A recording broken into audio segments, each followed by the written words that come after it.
We'll do that old thing.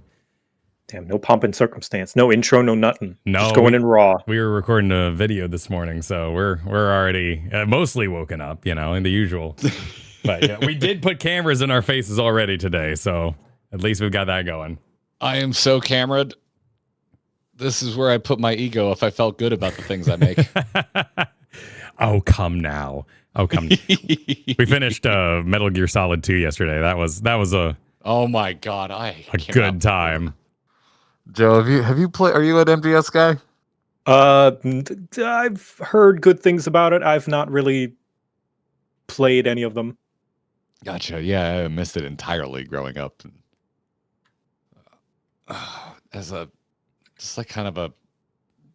We had 3 days to kill, so we played the original one, and we had a PS1, so we got a disc and played it on OG hardware. And we had such a good time. So yeah. So we had a very good time, and so yesterday we finished 2, and it is worming its way into my soul and becoming a part of my personality. I really like Metal Gear. You've got a lot to enjoy, so I hear. It's a journey. It's quite the journey. Yeah. How'd you enjoy the twist in 2? I loved it. Also, apparently, Kyle, did you? Oh, you did, because you commented. You saw the person that commented a timestamp from our first stream where I pretty much point for point called the end of the game. Yes, that was very nicely done. I couldn't believe it.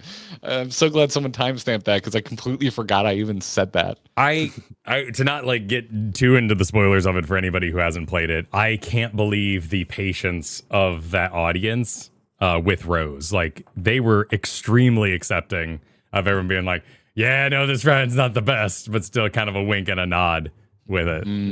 Everyone was having a lot of fun. Yeah, the audience was a good time. It was I know our mods were pretty busy because there were a lot of new people tuning in, and I don't think they were intentionally trying to spoil, but I haven't seen this many snipes since we went through the Final Fantasy 14 MSQ. But other than that, other than being a lot of work for the mods, it's like the crowd was a good time.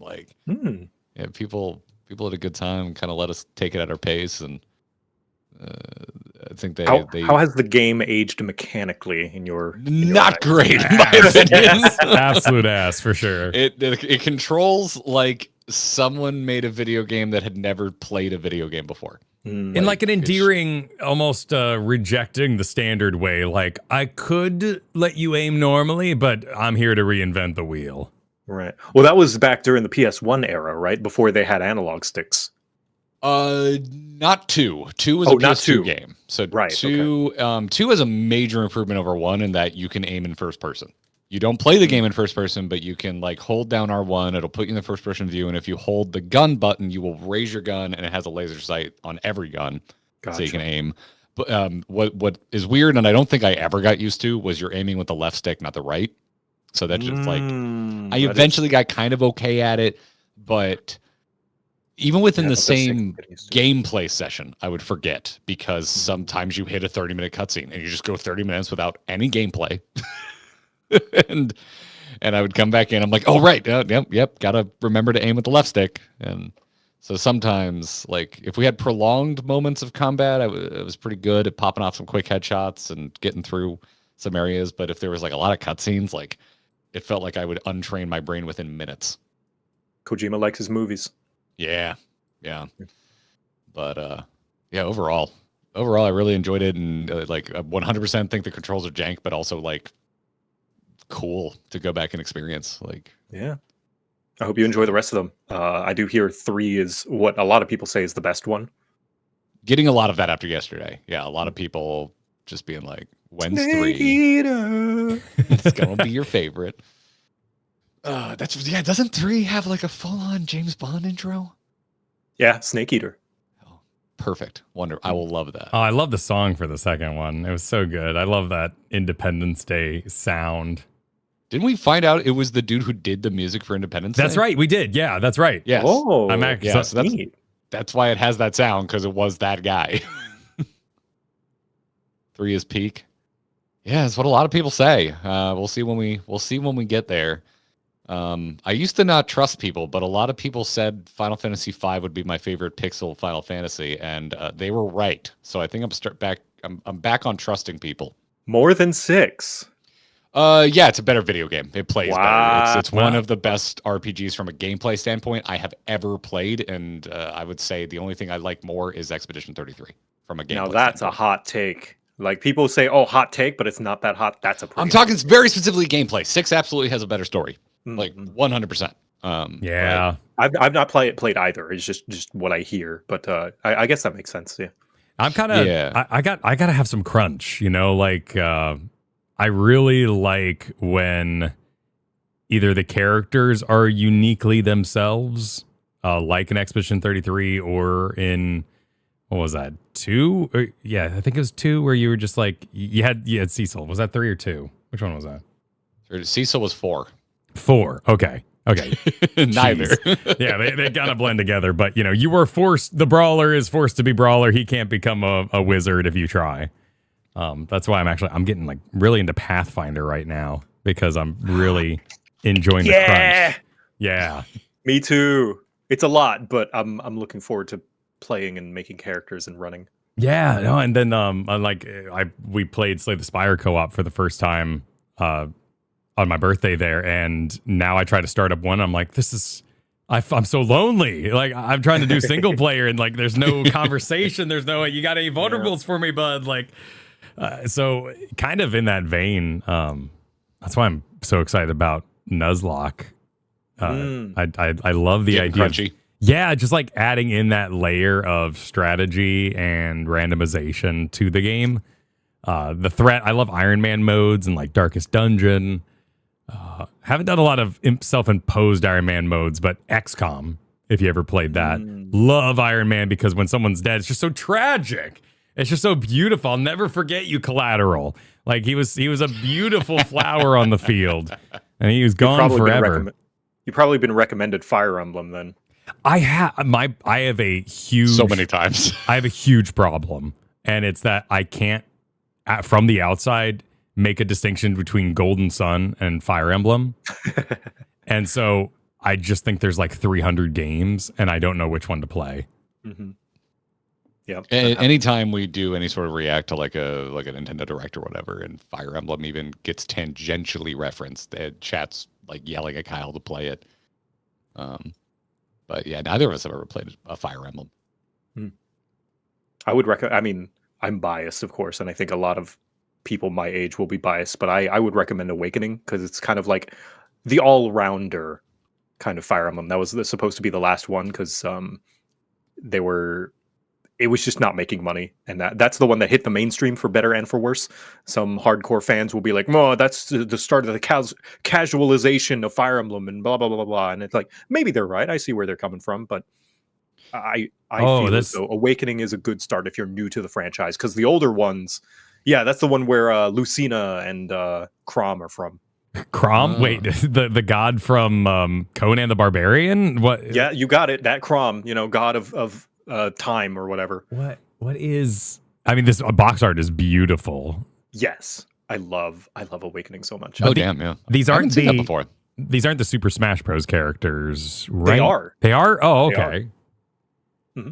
Wait, yeah, the 3. Marth is the big Marth, Smash Roy. character. Marth is the big one, yes. Yeah. So he's the first protagonist of Fire Emblem, the original one. I would recommend Awakening partly because of the fact that it's more casual, as those older ones are brutal. Okay. Huh. Oh, But man. some Okay. people are like, yeah, Fire Emblem's supposed to be brutal. Bah! But yeah. I mean, if that's what you're looking for. Anyway, speaking of Nuzlocke. Oh yes. Let's Yeah, we can let's talk about Pokemon. So I know, Garrett, you just recently finished your first Pokemon playthrough. My first playthrough of Silver. Yes. I was alive and very much swept up in the original release of Red and Blue in the States. So Red is probably up there, if not the most replayed game of my life. Like Gotcha. I have saved over my OG Red cart so many times, long before there was ever any other way to play it, or I even knew what an emulator was. So like I have completely compromised that cartridge. Like my original team, other than Blastoise and Articuno being on it, I couldn't tell you who my original like winning band was for my first Red playthrough. But yes, I did late last year go through Soul Silver very specifically. So if you're a Gen nerd, that would be Gen 4, not Gen 2, even though it's a remake of a Gen 2 game. I saw credits on Silver. I haven't beaten the post game. I haven't taken on the post game. That ended up being a massive surprise. I was so delighted as a Gen 1 fan. And now I'm just in this crushing waiting period of like, I just need like a good 2 weeks to be able to stream through that post game because it's a whole ass extra game. Yeah, that's the big thing that when we talked like last year about you starting it, the thing that makes Gen 2 exciting, or rather Johto exciting, that no one that I said people shouldn't spoil is like you get to go back to Kanto, and it's really, really cool. And chat obliged. They did not spoil it. Really? Oh, damn. There were even multiple times. Yeah, I know you've been spoiling it, Kyle, but there were multiple times during the stream where, because as you play through Johto and Silver or Gold, they tease the living shit out of Kanto. Like when you get to the Johto's version of the Mega City, which I can't remember the name of, I'm still very red brained, but there's a bullet train at Shinkansen, and when you first get there, because it's only about halfway through the game, they're like, "Oh yeah, train's not running right now, but this train runs to Kanto," and I'm like, "Oh, that'd be so cool if that worked." And at the end of the game, it works. It's great. So I had those moments on stream, and chat did a really good job of just like staying hush hush. So, yeah. But welcome back to the podcast, everybody. It's me, Garrett. Kyle's here. JoCat is rejoining us triumphantly because if you watch our live streams, dear podcast listeners. Kyle and I are embarking on our first attempt at any sort of Nuzlocke experience at the time of recording this tomorrow, which will be tomorrow's live stream. So, as you have committed the crime of talking with me about Pokemon in the past, Joe, so we invited you back on to do it again, but this time with Kyle. Yes. Kyle, how much experience? Oh, sorry, you finish first. Oh, no, go ahead. I was going to say, so like you haven't played since Red and you don't even remember that much of it. So, it's fresh in your mind now. Kyle, what's your experience with Pokemon? Very similar. I got really into the card game growing up. I was crazy about it. And then last year, my son, when he was 5 years old, found my Pokemon cards and was like, whoa, what are these? We started playing a little game, doing a little math. Then our lovely mod Chris sent me a ton of random cards. Who's the pig? Who's the Lechonk? Lechonk is a star, and like that was my first introduction to anything beyond the initial 152. Was just this pile of cards delivered to the PO box. Shit! I do know Lechonk. Lechonk's adorable. Yeah, Lechonk's great. As the owner. As the father of a rotund black and tan Chihuahua, Lechonk speaks to me.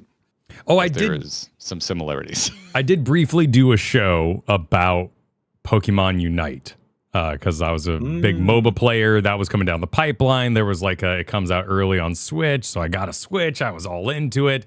There's some things I love about that game. I think they did some really smart things. I think they did some insanely dumb things. And that's when I realized my love of Gengar has become completely normie. Like, that was always my favorite outside. I was Blastoise. Oh, Blastoise to normie. Fine, I can pick something that's not T-Rex, Like, let me just look in my pile of love here. There we go, Gengar. Perfect. No one's going to pick that. That'll be underground. Yeah. It's only probably the second most put on merchandise Pokemon in existence. He's just... I believe Gengar is one of, if not the most printed card as well. Damn, didn't know that. He kicked ass in Unite too. He was super fun to play. And then I fell in love with Garchomp there as well. So I really like me some Garchomp. I don't think I know Garchomp. Who's Garchomp? He's like the land shark. Yeah, he's the. He's too cool looking. I need a certain amount of derp in my Pokemon. Dude, I'm crazy about arm blades. I do like arm blades. Yeah. I'm a big Scyther fan because of that. You might, Garrett, you might be a fan of Gudra then. Gudra? Gudra, yeah. Does he have goo? Gudra Pokemon. Goodra. Oh wow. Oh, there's some derp. There's some derp there. Oh, and also it's checking another box of visuals I enjoy, which is being bowling pin shaped. Oh, okay. They're both along the same lines of being a pseudo legendary, which are usually the strongest non-legendary Pokemon of a region. Oh damn. Yeah. Is I need to thing? give Delicious Mystery in chat a hat tip because they wrote being a Haunter fan is suffering. I am in the I like Haunter more than Gengar. Me too. I also love Haunter. Oh god, look at all these agreeable bastards on the show today. This is great. This is wonderful. It's just I don't mind Gengar. Honestly, I like all three. It's one of the rare Pokemon where I really like all three forms. But yeah, I just prefer Gengar's design. Haunter's design to Gengar. The floaty hands do a lot for me. Yeah.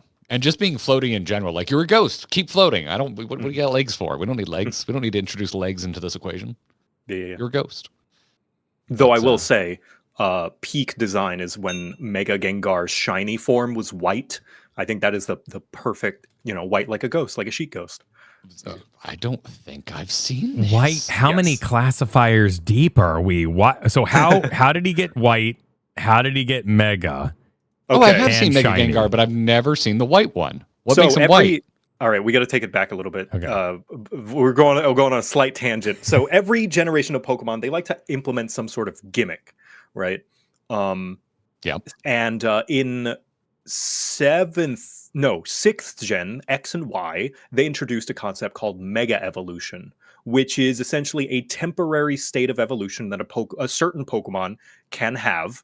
And Gengar got one called Mega Gengar. So basically, one Pokemon on your team at a time can hold what's called a Mega Stone, and they can Mega Evolve into a more powerful form. Now, these forms also have shinies. Have you ever heard of a shiny? I'm aware of the shiny hunting and the misery it brings to some. Yes. So Mega Gengar is unique in that its shiny form looks different from regular shiny Gengar, because shiny Gengar is one of the worst shinies, not the worst, because it commits one of the lesser sins in that it's hard to tell the difference. Shiny Gengar looks very much like normal Gengar. If you ever look at a comparison, he's like less saturated ever so slightly. Oh, this is terrible. He looks washed out. Yeah, I have no investment in this, but this is sad. Yeah. Contrast that with shiny Gyarados, which gets to be red. Banging. Absolutely banging. One of the best shinies. And of course, so what's cool is the shiny Mega Evolutions use a different palette, and shiny Mega Gengar looks awesome, being white with like a pink tint. Which is perfect for a ghost, the sheet ghost motif. Here's shiny Gengar for you, Kyle. I'm dropping it in Discord chat, and it should have a bunch of different various sprites as well, so you could also see what he looks like in he looks various cool. versions of the game. Shiny Gyarados looks awesome. So you're not going to see this. I don't even know how far we'll get, because I think we're planning on playing with a randomizer, so we could just die and not make it past the first gym in 20 attempts. Like, it could be that hard. But they introduce shinies in Silver and Gold with shiny Gyarados, like at a point in the story, and it's awesome. Yeah, it's one of the few times in the game, if the only time, where a shiny is guaranteed. Yeah, and it's Gyarados, and so that's like how they introduce it. And I wonder if that's why shiny Gyarados looks so cool. It might be. From what I understand, the shinies are not deliberately colored, at least for the majority of them. There are a handful that are, but most of them work off of an algorithm that pulls upon the main... I don't know how it works. This is just what I've heard. I could be completely off base and wrong. So feel free to take it with a spoonful of salt. But from what I understand, there's like a calculation algorithm that decided originally what their alternate shiny color would have been. And that's why a lot of them are like gross and feel like no thought was put into it, because there wasn't. That's interesting. I assumed shiny Gyarados, I figured they just pulled some red in because that's what Magikarp is colored. It might be. But it just goes so much harder because it's on Gyarados and not Magikarp.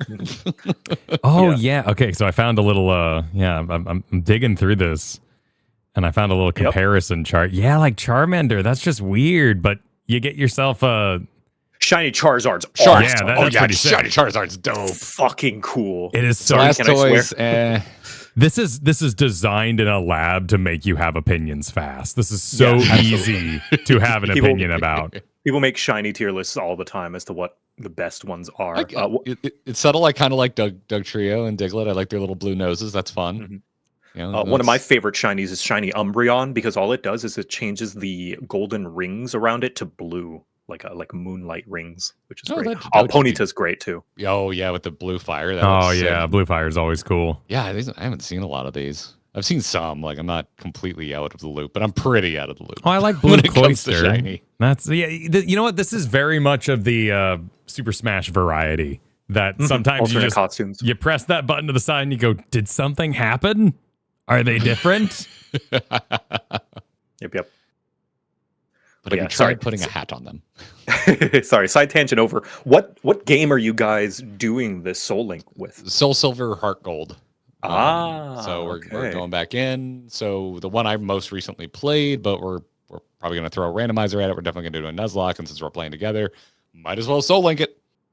So it's something we've no joke been talking about doing this since I did my Soul Silver playthrough. Because Kyle came back and was like, "That looks fun, but like, is there a way we could spice it up a bit?" I was like, "Oh, brother, is there a way we could spice it up?" And so we've been just going back and forth, kind of looking for an opportunity to mess around with a Nuzlocke for half a year now.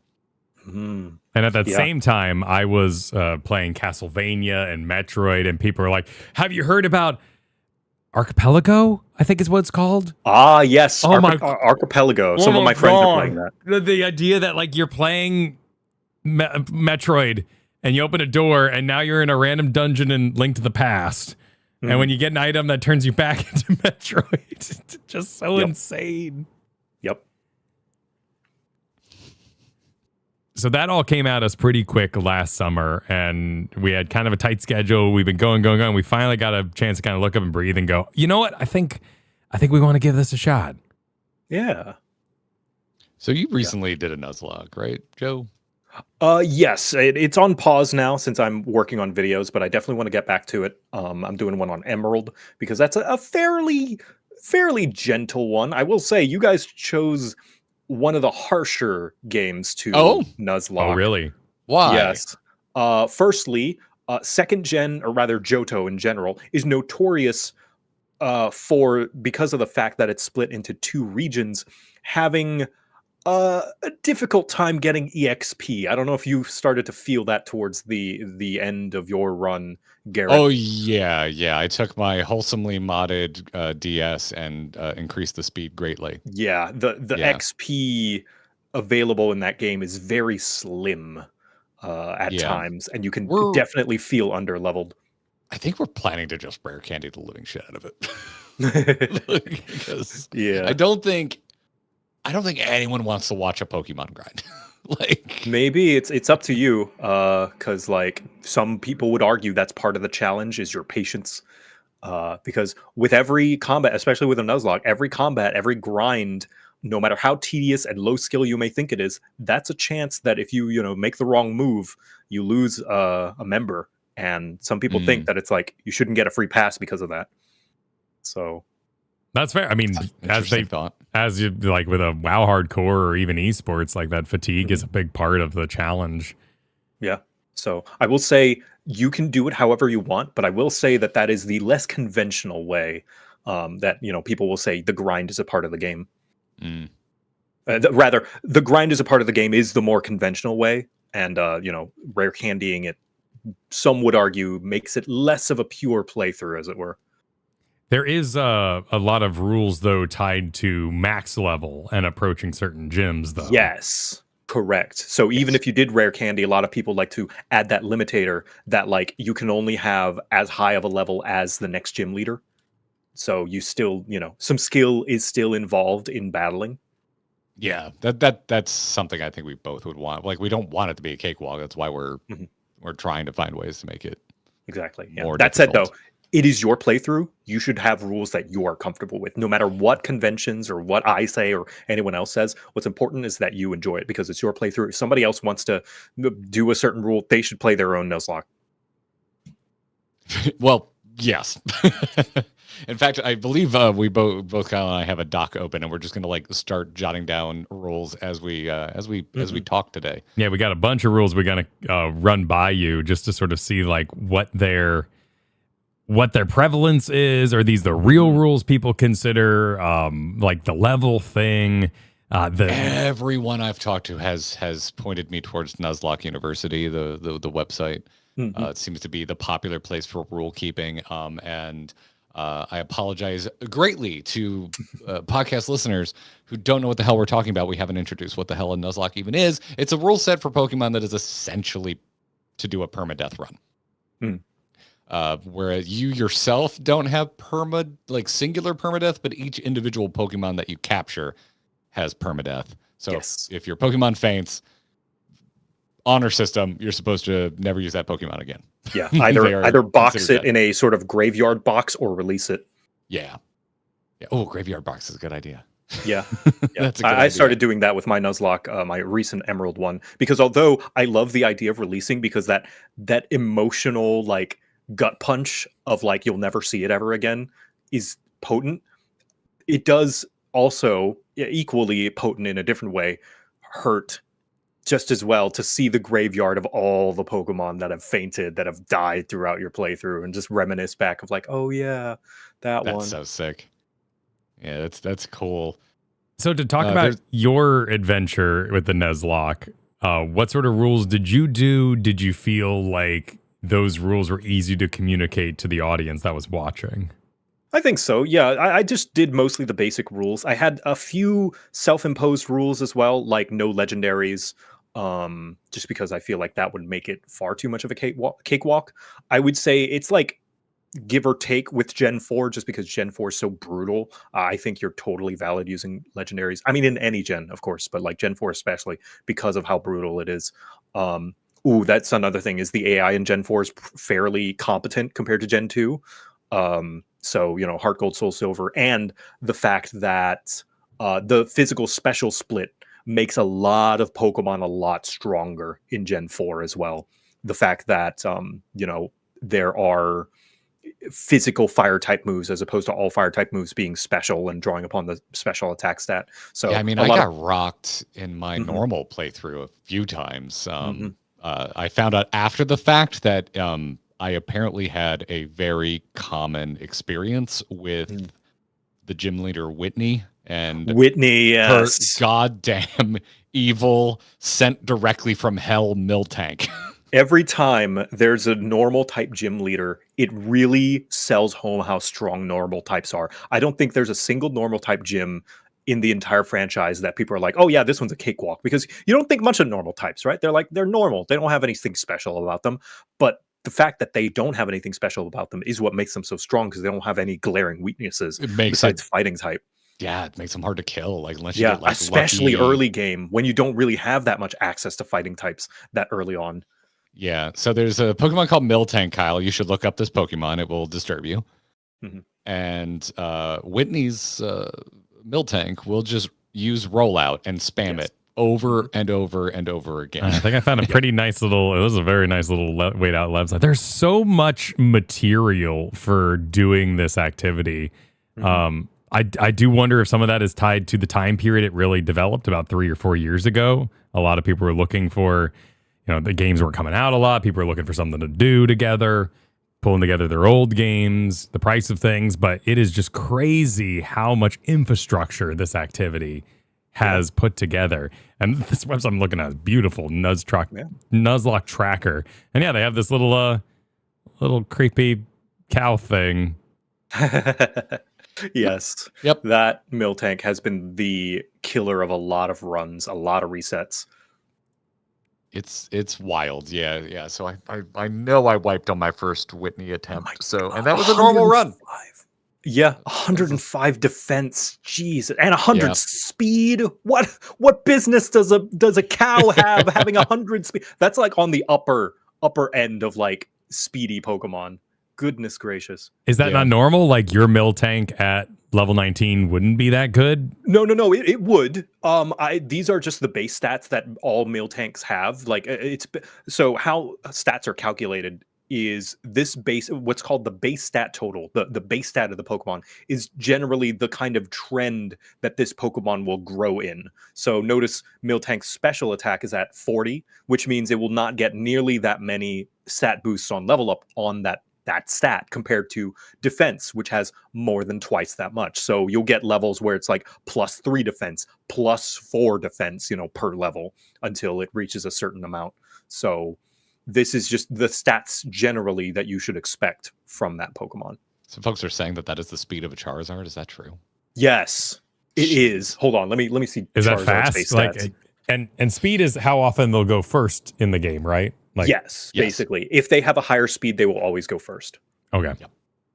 Come on, didn't you watch the episode where Ash refuses to evolve Pikachu so that he can learn agility? What? No, he did that for emotional reasons because Pikachu would forget who he was. I thought there was a yes, whole like. but it bites Lieutenant Surge in the ass because his Raichu doesn't know agility. Yeah. Okay. All right. Yes, Know your Pokemon lore. Chat was indeed correct. 100 speed is the same speed as a Charizard, and this is a Pokemon that does not evolve. That's insane. That's nuts. Yeah, no wonder I had such a hard time. Yeah, because I think our goal is to pretty much randomize everything just to see how crazy it gets. Mm-hmm. But I'm like, Whitney would be the one gym leader. I was like, if there was a toggle to like individually not randomize certain gym leaders, I would leave Whitney alone so Kyle can have the Miltank experience. Oh man. But yeah, here's another thing that another self-imposed rule that I didn't follow that some people do is not looking up like the gym leaders. Like some people are just that smart and that good at the games and familiar that they just remember the teams right off the back of their hand. But like by all means, Gen 4 is, like I said, one of the more difficult ones to Nuzlocke. So by all means, prepare because, well, with a randomizer, I guess you can't prepare because no, we randomize everything. No, we can't. Yeah. But so hot dang.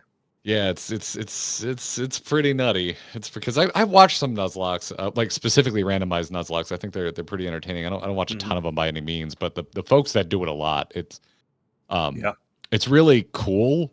Their knowledge level, like the fact that they know exactly what moves are even possible based on what they're facing down, and of those moves, what could potentially cause like lethal. Yes. So I will say by picking a randomizer as your first Nuzlocke and being not super familiar with the games and the movesets for such a long time, I will say you are being very brave and jumping into the deep end here. So be prepared.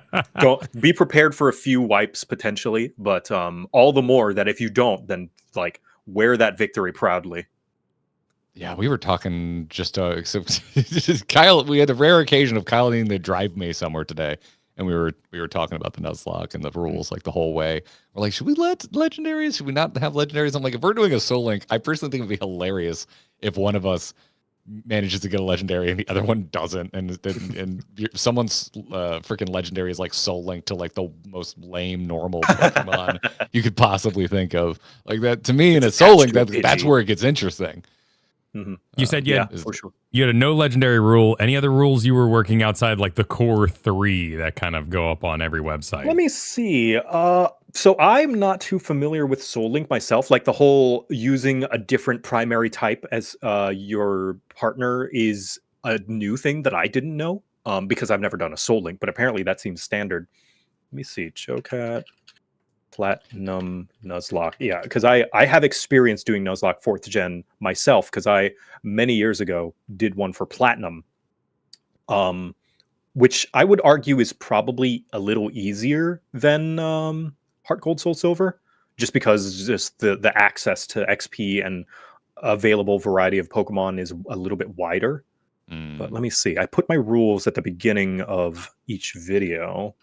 What are my alternate rules? Oh, no breeding. That's another one that most people like. Obviously, no breeding. I think we just don't even want to like. First off, I don't know that much about Pokemon breeding to begin with, other than the infamy of Ditto. I saw an insane rule list that was built around having to make sure you had a breeding couple as your Soul Link partnership. Oh, that's a tough one. Like they both have to be compatible with each other. Yeah, like can you breed through trading? So like, not for our first one. No, we're not doing that. We're not doing that. Wedlock Soul Link, is that what it's called, chat? That's freaking fantastic. Wedlock. Okay. That's insane. I think we should change that to Shotgun Wedding because I don't want to do it. That is crazy. That's hell. That sounds like absolute hell. Man, if you two encounter, like, your first encounter of a zone is not compatible, you just give up. That sucks. I'm sure some people would love that, though. Love that challenge. Not me. Yeah. Jeez. That'd be Let's nuts. see. So for folks watching and listening that aren't familiar, so Soul Link is like a way to like multiplayer this whole thing. So because Kyle and I will essentially be piloting, one of us will be in silver, one of us will be in gold. We'll be playing at the same time. And it's like a 2-player variant of the Nuzlocke rule set. Mhm. And so like when I catch a Pokemon on the first route, and like Kyle, first off, needs to also catch. we both need to make the first catch in a new zone. If one of us misses the catch, the other person who got their catch has to release that. But then if we both actually succeed in catching a Pokemon in said route, they are now linked. And so, like, if I catch a Rattata and Kyle catches a Pidgey, to put it in red terms, they're linked. If Kyle's Pidgey dies, I have to release my Rattata. Mm-hmm. So Exactly. yeah. So it's its own little extra insanity Mhm. in the whole thing. I'm just now thinking about trying to get through Halo 2 Legendary on co-op, which is an absolute nightmare. Goodness gracious, the jackals. The jackals. Yeah. Except for we're not one of us sitting in the back spawning the other one into the gym over and over again, trying to get free grenades out of the deal. Well, no, that's the problem with Halo 2 specifically. If one of you dies, it's a full reset. Oh, that's right. They got rid of that part. Yeah. I did it That's once. why 2 is a bastard. Wait, is that like default? It's like that, not because On of the skull? legendary difficulty. Oh, I don't remember it being that way. I guess I just don't it's- have It's Halo 2 is only my blind Halo spot. 2. Yeah, Damn. so that first Earth mission, the Jackal sniper alleyway is the God, ender of Bungie runs. hated the player. Yeah, they undid that in 3. 3 does not have that rule. Yeah, that's a separate skull now called the Iron Skull. Yeah, it's nuts. Okay, so Yeah. as far as Nuzlocke rules go, I just kind of have not any big rules when I did mine, just kind of little stipulations that you guys will have to decide how you want to do it. So, like, for example, fishing and surfing count as different areas from tall grass. So, like, if you go down a route and it's also got a river that you can fish in, you can decide if you want that to count as the same route or not, like as the same catching opportunity. Or if you're like, no, I did the tall grass and this is the water, so this one's different. So a lot of the runs I've seen, I feel like they all count that as the same. But I mean, Right. it's house rules. You can make Yeah, it is whatever house you want. rules. Let's see. If the first encounter escapes via roar, teleport, etc., the player can try again. That's another thing that you're gonna have to decide. Some people are like, no, I should have outplayed it. There are ways to outplay it, and there are. But like for me, that's too chance based. So I was like, no, that doesn't count because, yeah, I think you're totally valid to allowing yourselves that since it is a soul link and it is inherently more punishing already. Mm. But that, again, that's going to be up to you. If you feel like, no. If an Abra teleports, that's it. But that was the card I was dealt, and I'm willing to roll with it. Like, by all means. Pokemon of the same family or evolutionary line being counted as the same Pokemon. Like, that's another house rule thing you got to think about if you want to do. Or like, no. I caught a Zubat. This is a Crobat. Or rather, this is a... this is a... Golbat. Golbat. This one's different. I didn't catch a Golbat yet. I can catch this one. Like, that's another thing you got to decide. Interesting. Yeah. So I'm making notes. Yeah, little stipulations like that of like, does this count as the same Pokemon? Does this count as the same zone? Okay, We should have a bunch of house rules, but not start with them. And every time we fail a run, we introduce one. Yes, absolutely. One house rule to make it a little easier. Absolutely. Yeah. Tune it. We got to tune this thing. Yeah. Little like handicaps that we can activate. Ooh, static encounters being exempt for the first encounter capture rule. You know, so like whenever you go to the factory and you see Zapdos or whatever, and it's like, well, I already caught a Pokemon in this factory, so this one doesn't count. Or maybe it does because it's an encounter, you know, it's a static encounter. Okay, I believe for the purposes of our game, those are going to count as like random eggs because those will also be randomized. It'll have perhaps a picture of Zapdos as it exists in the world, but when you go to fight it, it'll transform into the random Pokemon that it is. And you will behold the Magikarp and you will like it. And you may get it unless you also have a water type, and then I can't have that in a Soul Link fashion. Meanwhile, your friend is screaming because it's Mewtwo. Exactly. Oh, and it's Gen 4, so you'll get like potentially Gen 3, Gen 4 legendaries show up as well. Like, oh my gosh, there's a Latios here. There's a lot of Pokemon in that specific cart, essentially. Let's see. The first encounter, if the first encounter is a double battle, both Pokemon are eligible to be caught. That's usually a common one. Is like you can choose which one. Can Tallgrass be double? Well, actually, I don't know how Heart Gold Soul Silver handles double battles. Did you encounter any double battles in your playthrough, Garrett? I believe so, but I think they were only trainer battles. They were only trainers. Okay, so that might not even be factored in then. Yeah, I don't think there were any random encounters that were double. Mm-hmm. Yeah, because I believe that was a thing deliberately included in Diamond, Pearl, and Platinum, because there are instances where you get a companion character, a companion trainer, and because you have a companion trainer, you throw out 2 Pokemon and you encounter 2 Pokemon. When was Double Grass introduced? Chat's saying Gen 5, and looks like it was Gen 5. So where you could just encounter double grass by yourself. I didn't know that was a thing in later Pokemon games. That's kind of wild. Mm-hmm. Huh. Interesting. Let's see. Okay. There was one more that I couldn't think of that I forgot, but it'll come back to me. Gen 5 was black and white? Correct. Yes. Yes. Okay. So that's the other one that everyone recommends I go and play, because I haven't played up until I finally played Soul Silver. I haven't played any Pokemon sequels, and Black and White gets a lot of recommendations.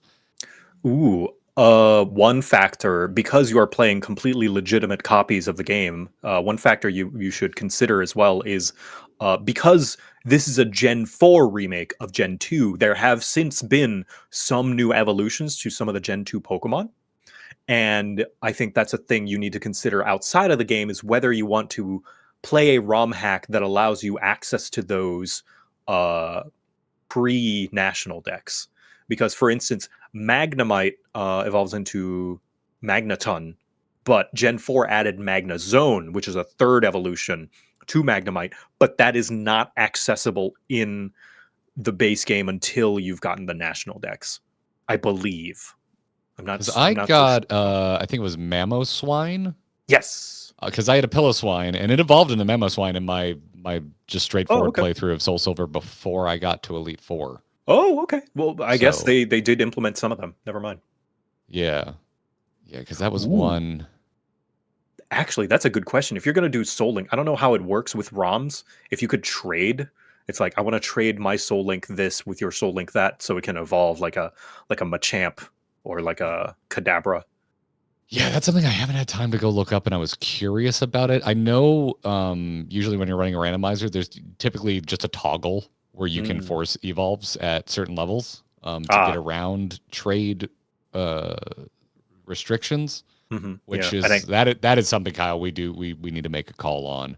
Yeah. I would lean towards just allowing it. I think there's a rule that at level like 35 or something along those lines, they would evolve to their traded version. Those are some ROM hacks that you have to that's like workaround. Yeah. You gotta download a thing to basically translate your ROM into the ROM hack version in order for that to work. Okay, so Chat's also saying there are ways to make trades, but you would need the exact same random seed. Yes, which is not how we're playing. Right, because otherwise we'd just be running it and we'd have the same 3 to pull from and all that too. Yeah. The randomizer might have that built in potentially. It might. I've never played a randomizer, so you might be right. I'm almost certain it's in. I think it's in one of these tabs. Okay. Right. It's a setting. But yeah, I don't have any rules, but just basically those calls that you will have to make. I thought I'd bring up because that's going to happen in your playthrough, and you're going to be like, "Oh, I didn't consider this." So important things to consider. Are you going to adjust the catch rate for legendaries? I don't know what that means, Sassy Moogle. Okay, I've absorbed some of this. When you're in this particular edition, Soul Silver, Heart Gold, a person will run up to you and be like, "Hello there, here's 6 Pokeballs. Make them last." And you get those for far too long before you can buy real Pokeballs. When you're randomizing, you might run into a legendary that will take 25 Pokeballs to even catch by nature of just being hard to get. So you can reduce the difficulty of catching legendaries just so in that initial bit, you can actually catch things. You actually have a chance of catching them. That's interesting. I think that would be a totally valid thing to adjust for your sake because, randomizers can be brutal like that. Randomizer Nuzlocke, even more so when your resources are so limited. Yeah. Because in the base Nuzlocke rules, I haven't caught anything about using items, but using items appears to be a big can of worms in terms of that's another personal thing, like using items mid-battle. Like for reference, I allowed myself to use items mid-battle and it was still brutal. So that's a personal call. Oh yeah, what is a held item? So held items, I know that one. Yeah. You go. Let's see what you've learned. I would describe it as it's exactly what it sounds like. There are now, this is not exist in Red and Blue, but in future Pokemon games, they started implementing items that you can let a Pokemon hold, and they have effects that can proc based on all sorts of factors. Yes. So in that edition of the rules, only held items, you could not potion a Pokemon. Correct. Gross. Yes. Holy shit. That's a terrible idea. But you might have a held item that heals based on something. Right. Or like another popular one is like increasing XP, or before XP share was a normal thing, you'd give an XP share held item to a Pokemon and they would siphon some XP from every battle you ever have. Yes. That is a new kind of quality of life item they added in, I believe, Gen 3 onwards. Yeah. I don't remember. I don't remember the XP share rules for Soul Silver, Heart Gold. I don't believe I think most people leave that alone. They're like, XP share is full game, but the hardcore people will be like, no XP share. Oh, yeah, no, I just mean, I don't remember how it worked in that game, just in the base game. Like if it had XP it share. Just splits, so it splits the XP in half between the Pokemon holding the XP and the Pokemon gaining the XP from the battle. Okay. Just a 50-50. Gotcha. If you threw in more, what's nice is the Pokemon holding the XP share will always get 50% of the total XP, no matter how many Pokemon swap in.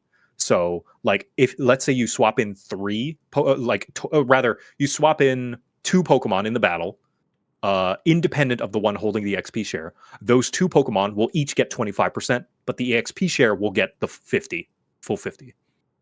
Okay. XP share was in the original games? Was it? What? Oh, okay. I forgot. What? Yeah. No, that makes sense. Saying it was in the first game, but it was not obvious. Huh. I never knew about this.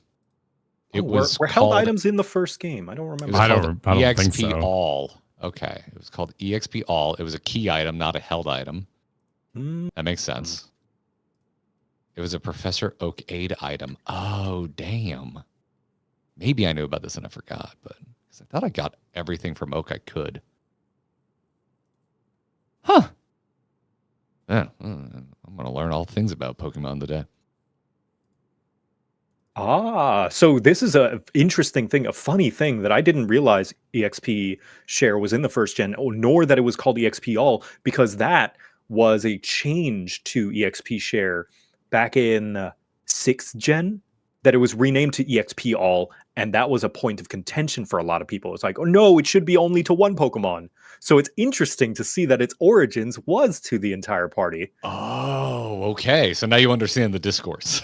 Yes, I understand that the discourse is just as dumb as I thought it was originally, if not dumber, because now there's more evidence and precedent that it always worked this way in the first game. Oh, that's great. Because in more modern Pokemon games, doesn't it just give XP to everybody? It does. It's not a toggle anymore. I believe. Like, yeah. that's just a default. I've only played a little, like some of Let's Go Pikachu, which is just basically a remake of Red, but it's just like everybody gets XP, don't worry about it. Yeah. Which I gotta say is a pretty nice way to play the game. It does just kind of help it go by quicker. Oh, you can turn it on or off? Okay, never mind then. Yeah. Okay. The issue is generally taking away the toggle. Makes sense. Yeah, maybe chat can correct me, but I do believe the toggle was taken away, which I do not agree with that choice. I am okay with adding like accessibility options and easier difficulty options like that, so long as it is an option. Yeah. Has Joe seen the shiny Gyarados with Florida Gym Garrett? Oh, I don't know if I have that at the ready. What? But it was some Rebe art. It was freaking fantastic. Okay. It was freaking fantastic. If you have that at the ready, Rebe, I will get it to Kyle. I don't have my folder of beautiful art I have received at my fingertips at the moment. So rule number 1, if they faint, they're considered dead for the rest of the game, and you must release them or put them in the graveyard box. Box them. Yep. Rule number 2, only first wild Pokemon encountered in a route or area can be caught. If the player fails to catch it, their opportunity to catch a Pokemon is lost. Mm-hmm. Correct. Rule number 3, the player must nickname all Pokemon they catch or obtain. Yep. That one I find so amusing. Like, why is that a hard top 3 rule? It's for the if you would like a little bit of Nuzlocke history lesson, it's because this whole thing was for the emotional attachment to your Pokemon, because the original Nuzlocke comic that kind of inspired this phenomenon was because the player they felt kind of bored with Pokemon. There's this play style spawned out of wanting to have a deeper emotional connection, and what better way to have a deeper emotional connection than to name them like a child. Okay. Like a pet. Do you have any naming conventions you use? So, no, not really. I did have somewhat of a naming convention when I did my Platinum one a long time ago, and that's because I'm a big proponent of the Sword and Shield. My starter was named Shield, and I was looking for the perfect Pokemon to be Sword. I reserved the name Sword for the perfect offensive Pokemon, because Shield was my Turtwig, and Turtwig is quite a defensive Pokemon and slow like a Shield. So I was like, okay, one of them is going to be named Dagger, maybe one's named Knife, but then eventually, if I feel as though they're going to stick around and they've proven their worth, I'm going to graduate them to Shield, or rather to Sword. I named other things objects like Fork and Spoon, Kite. But sometimes, when donators, like some people were very generous, I'm like, okay, the next Pokemon I'm going to name after you, very generous donator. So I would say besides the object stuff, no, not really. I didn't really have a naming convention. So it's really up to you if you want to do something like that. It can be fun, though, to try and figure out how to fit it in that convention. I understand the Game Grumps. The connection of the Soul Link. This is essential because by sharing a name, you know which of the two characters are Soul Linked at all times. That could be good, yeah. Naming either them the same thing or something very closely associated with each other. Yeah, one convention I've seen there for Soul Link is if you have a Bulbasaur and a Charmander, it's Bubba-mander, and you just sort of combine the names as best you can to make something new that they share. Oh, look at you having a beer with your two water boys. I love it. Oh yeah, check the Discord, Kyle. I love it. Are you sunburned?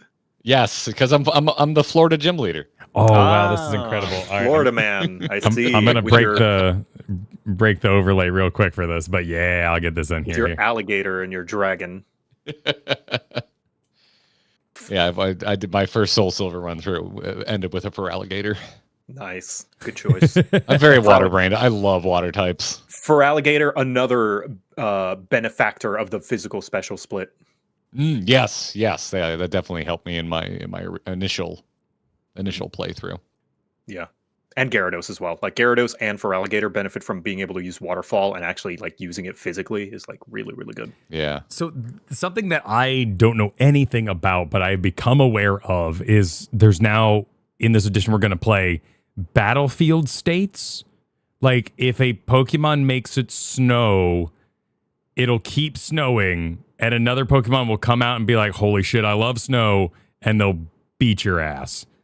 Yes. So that's a new thing is with a newer generation comes new moves that are added to the move pool, and those include weathers. So they're called weather states, where, if it's bright and sunny, sunny day is the move that makes it sunny, and sunny boosts fire type attacks. It makes solar beam happen in one turn instead of two. Using rain dance will make it rain, and that will boost water type moves. And certain water type Pokemon will have abilities that make them faster in the rain.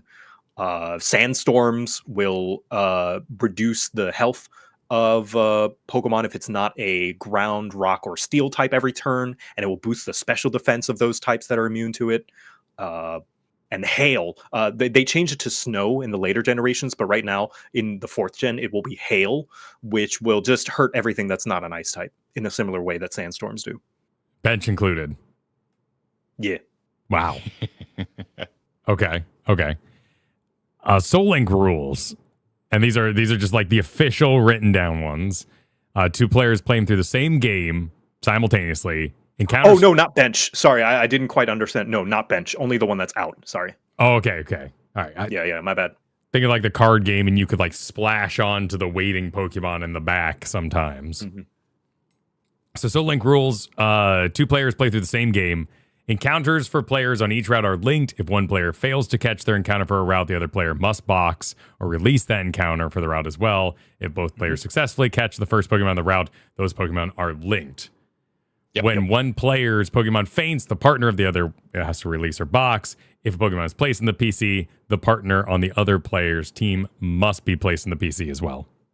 So we should probably make, particularly if we get a run that's actually going, because I could also see us just dying over and over and over and over and over again. But once we actually get a game running, we should probably keep extensive notes about what Pokemon we catch, who they're linked to, particularly once we get past the point of a full 6-stack team, because we're gonna need to take breaks to strategize if we make any team changes, because we're gonna have to. If we make any changes, both of us are going to have to make changes. The name should do most of the lifting there. Like, if they're both named Fred, we can just find the Freds and make sure the same thing's happening to them.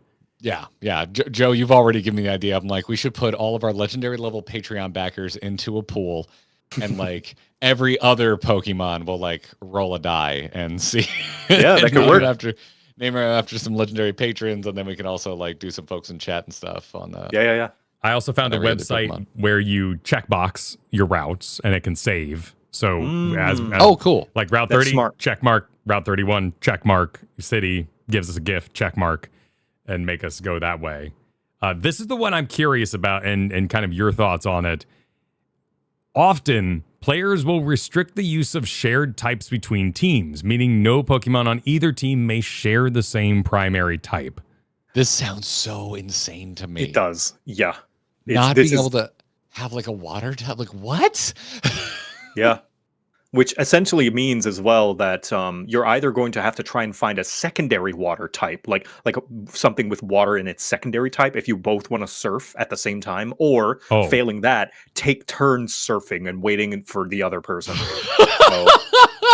That is actually kind of funny. Oh my god, yeah, you'd have to box the partner, and then they'd have to get out their partner so you can surf. Yeah, so this one I would not recommend for a first time, just because it requires so much more thought and planning and tedium. So I would say don't worry about this one too much. This is if you want to go hardcore, like really like full on, but you're going to feel this restriction. You're going to feel like, oh, I'm so annoyed with that rule. So I would say my recommendation, not that you have to go with it if you really, really want it. My recommendation is that you don't need to worry about this one. Okay.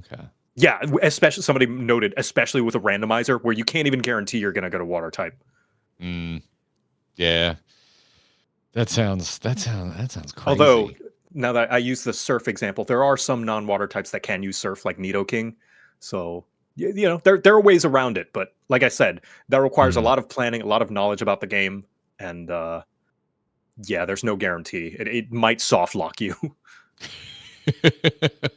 Avani in chat right now requesting a Magikarp be named after you. If we find a Magikarp.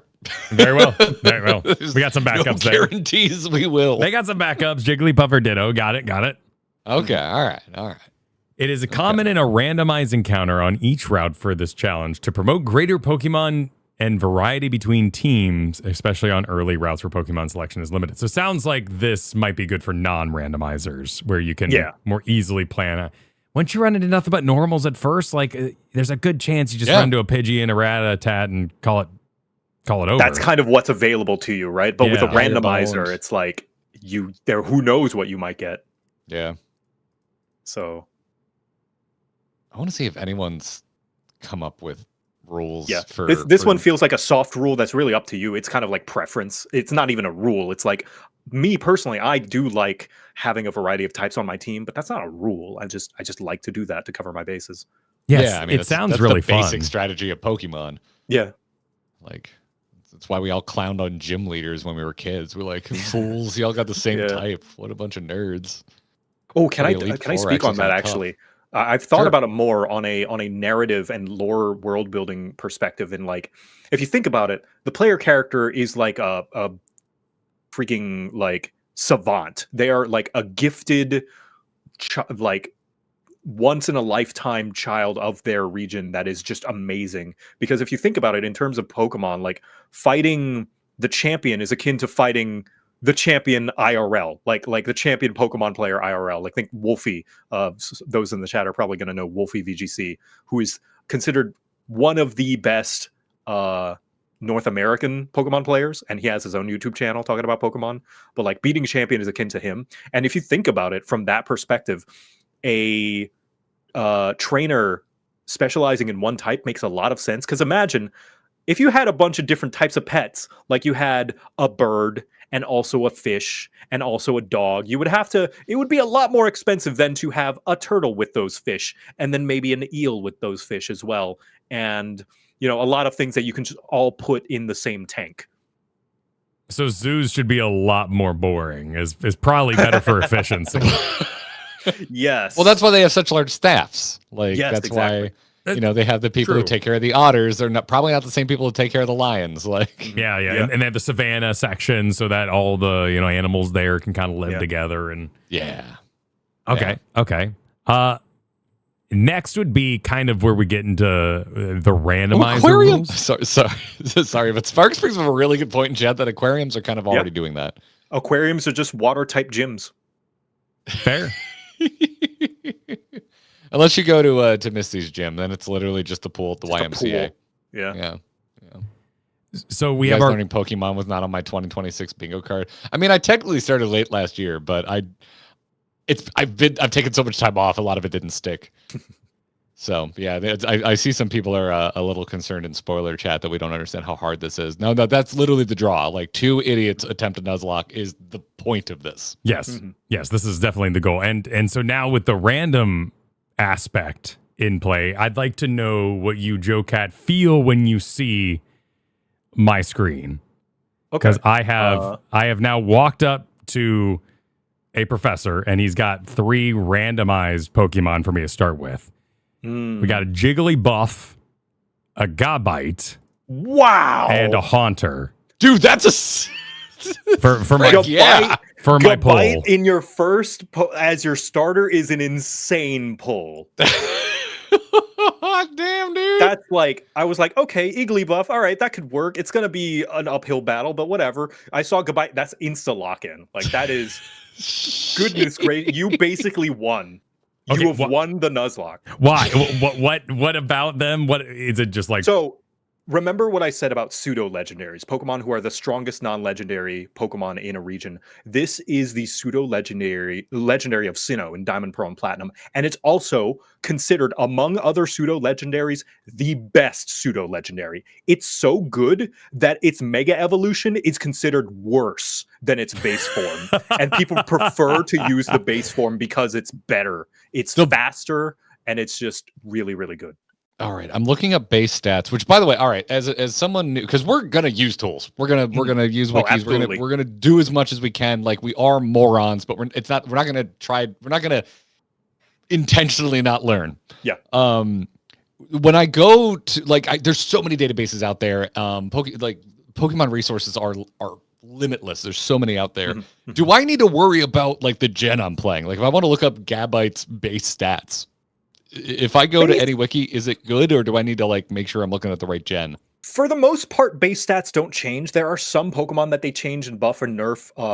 I think like most of them, you're fine just looking. Move sets are the ones that you're going to have to look based on the generation because those do change. Okay, so in that way, I would put out to you and chat.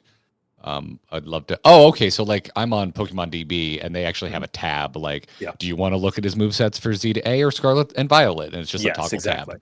Yeah, that should be enough. Also, another thing, why Kyle is that's actually the second form. That's not the base form. This is a partially evolved Pokemon already. So you've already you got a stat boost just from that. Right? Because he's going to come out. It's a massive stat boost. You are going to be far ahead of anything else that is going to normally be around this level. Yo, Kyle, you want me to load up a randomizer right now? We'll just lock in our starters. You want to keep the seed, is what you're saying? Interested. You want the seed real bad? I am interested as to seeing what your starters would be, Garrett. What's available to you? I don't. Do you have all the rules that you punched in on your randomizer, dude? Because I could rip this right now. Well, if we're going to change the rules, that'll change what the ultimate seed comes out to be. So, that's a good point. This is an example one I made now for the purposes of talking about. Oh, just an example. Oh man, you're gonna have to roll the dice again then. Yeah, exactly. Damn, used up all your luck.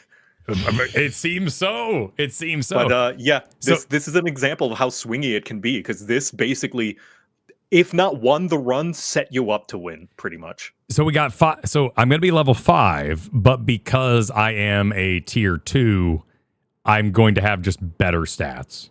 Pretty much. That said, though, it might even out because there's the entire possibility that you might face a tier 3 at level 5 in the wild grass.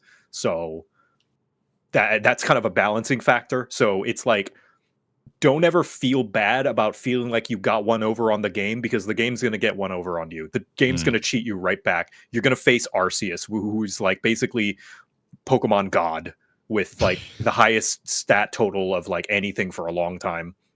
Is there what do stats even cap out at 100? No. I don't believe there is a hard cap for stats. There are some Pokemon with some insane stats like Shuckle. Now the base, keep in mind, the base stats that you're going to see on these wiki pages are not the stats the Pokemon are going to be. This is just kind of like the calculation range or something, I believe. Yeah, base stats for Shuckle, like HP 20, defense 230. That's ridiculous. Yes, it's an insanely optimized stats. Defensive Pokemon, yeah. Defense and special defense are through the roof. Every other stat is pathetic, like laughably bad. Yeah, but you can see if the wiki you're looking at should give you sometimes kind of the expected range of its stats at level 50 and level 100. At least it does on Bulbapedia. Okay. So, for example, a Shuckle at level 100 can have a defense of anywhere between 418 and 614. Those are probably the biggest numbers any stat could possibly get. But that's not really a cap. That's just a result of the calculations. Wait, this guy is who we're talking about? Yeah, the little worm. Yeah. That has probably the highest defense stat of any Pokemon, barring a few in their certain specific forms. So to be clear, Kyle, the rest of the stats are terrible. Like the attack and everything is hysterically bad. Yes. But it's just a tank. It is an absolute wall. Mm-hmm. Oh, so I know about this. Yes, we would use that as it's got a word for it. I don't remember, but it's like sacrificial. You would put it out so you can heal your real Pokemon in the background during a battle. Yep. And then hopefully they can come out and finish the job in a trainer. Yep. Mm-hmm. Yep. Yeah. The closest Pokemon that comes close to it, I believe, is the defense form Deoxys, which has a base stat defense of 160, which is still, what is that? That's like 40, that's 80 stats less, or 50 stats less. It's a lot of stats less. You said defense form? Does it have Yes. stances? So yeah. Deoxys is a legendary Pokemon that can be in different forms, Okay. depending on some meteors that you can touch that changes it. I don't know where they put those in. They must add those somewhere or like some way to change its form in Heart Gold, Soul Silver, but maybe not because they probably don't expect you to have one. Freaking Shuckle! Oh my god. This is Yeah, gonna be an there's a- insane way to get introduced to some Pokemon because there's so many I'm unaware of. I just want to There is meet. a- I want to meet so many. Like that's like I just like raw want to just absorb and not in like a measured like oh it's a barely changed squirrel. Like I just want to be bombarded.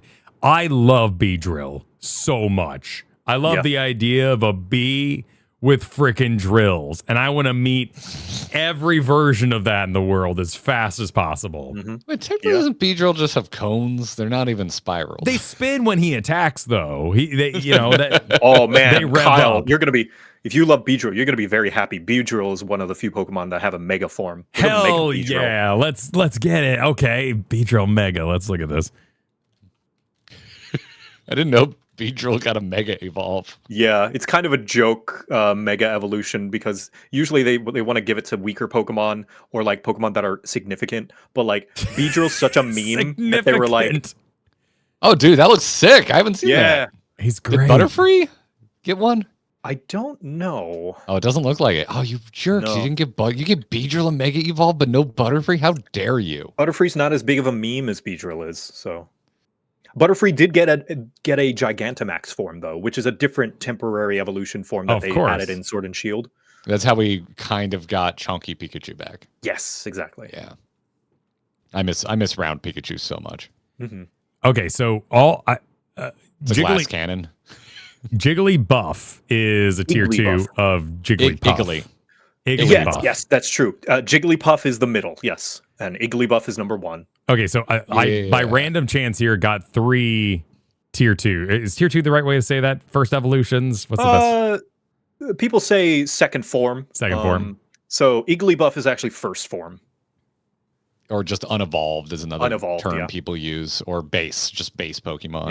Yeah, Igglybuff is also known as what people a fan term called baby Pokemon, which is Pokemon's first forms that were either added in or started with that are just so incredibly weak and frail that they cannot hold their own and usually sit in the back of your party supping on the EXP share because they are just so unable to hold their own. Others include Pichu, Ralts is another one. I forgot about Pichu. Yeah, Togepi is considered a baby Pokemon. Okay. Yeah, the Pokemon that just cannot do anything on their own. And then there's also new forms of Pokemon based on the region they're from, Kyle. So You won't see those in this game. Those were introduced in Sun and Moon. They weren't. Did I run into? I thought I ran into some.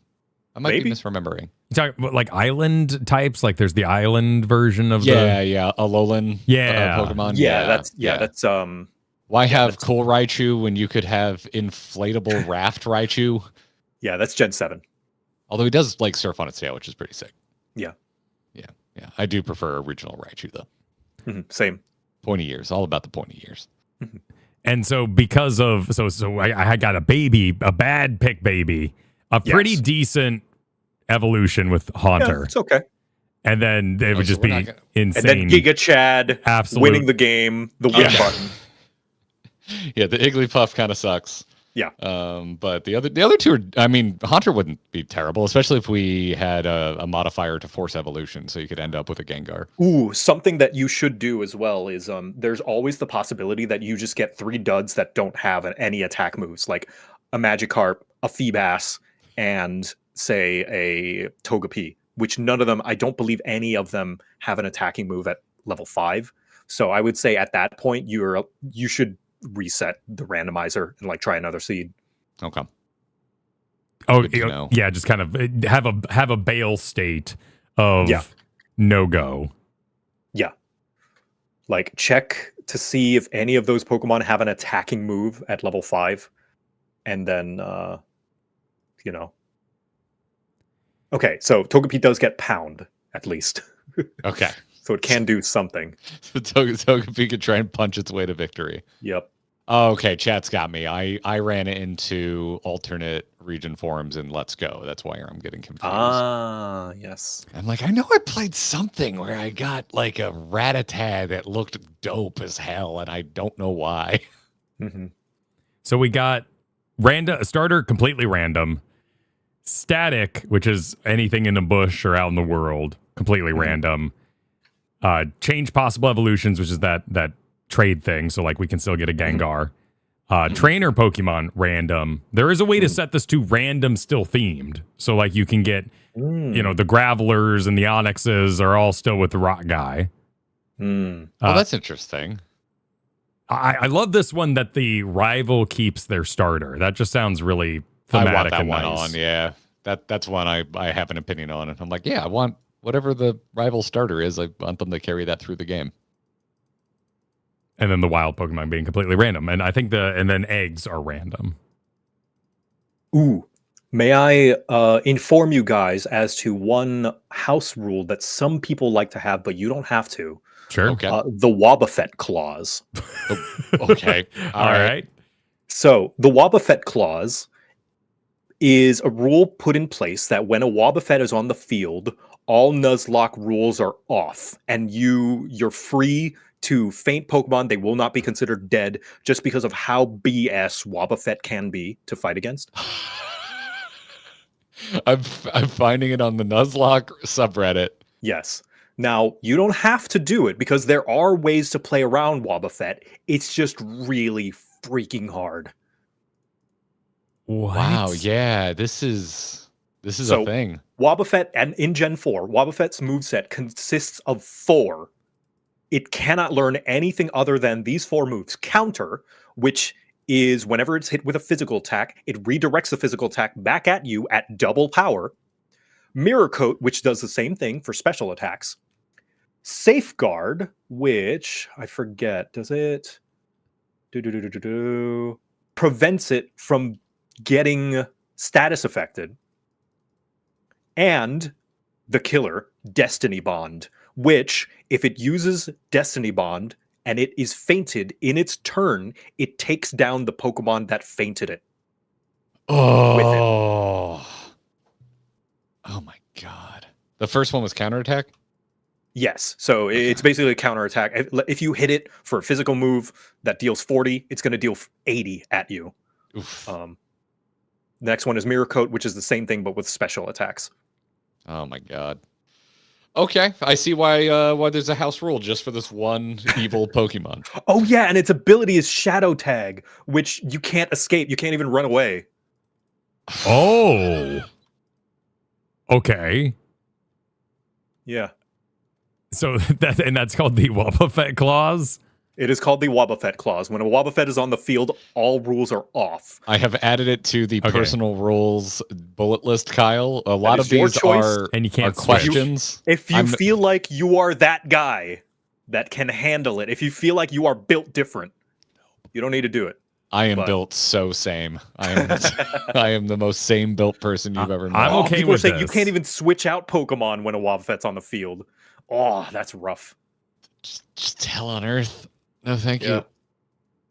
No, I think I'm okay with this rule. I think we're implementing the Wobbuffet clause. It just sounds clause natural. I just now learned about. Yeah, unless there's something you shouldn't do during, like something that would revive a Pokemon or something like that. Some sort of permanent impact on your future game. Right. Avani is saying Wobbuffet basically is banned from competitive play and placed in a category of all BS overpowered legendaries because of the same reasons. Wow. Yep. Yeah, a number of people have asked in the chat if we're randomizing moves. Good God, no. No. That's I am here to learn and meet a lot of Pokemon, not experience them at their strangest. That's a good. I am going into this with no knowledge. I would like to come out of it with a little knowledge, not even less knowledge than I entered with. Yeah. Ironically, this is a great way to learn about various different Pokemon because of the randomize and like discover a lot instead of just playing through it normally, where it's like, okay, I know what a Pidgey is, I know what a Rattata is, especially since you're playing a Johto game, which is going to have a lot of Kanto in it. Yeah. The brother right. is built to spec with sub-millimeter tolerance. Absolutely, Cork. That is me. You have described me. Good job. I got another example for you. So a fresh okay. seed on stream here. All right. Chimchar's a good pick. It's probably the best Gen 4 starter, much as I hate it. Oh, you got a starter and it's randomized? Nice. Yeah. You got an actual starter. Okay. Piplup. Okay, Piplup. that's Wait. another Gen 4 starter. These are both starters from Diamond, Pearl, and Platinum. Really? Okay. Interesting. Yes. Okay. And let's see. And a beanie. That is the baby form of Chansey. Chansey. I was about to ask. I don't know this Not one, but it doing looks like diddly squat. But 2 actual starters is good. Yeah. Chansey is another Pokemon with insane base stats. Look up Chansey's base stat total. Like you thought friggin' Shuckle was absurd. Chansey base stat. Oh nope, I typed in base set on accident. Speed is 105 Oh, what?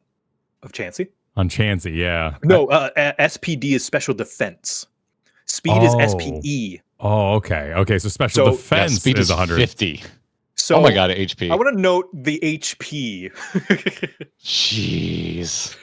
Chansey is an HP tank, and you're also playing Gen 4, which is a slow game. Just in terms of game speed, like the HP bars move fairly slowly. So if you ever see a Chansey, you'll get to witness the beauty that is Gen 4's HP bar speed and how slowly it can go down. Chansey and Blissey as well. Blissey's even more so. But yeah, Chansey, if you ever meet it in a wild, it's a great source of XP. Wait. Base friendship egg cycles?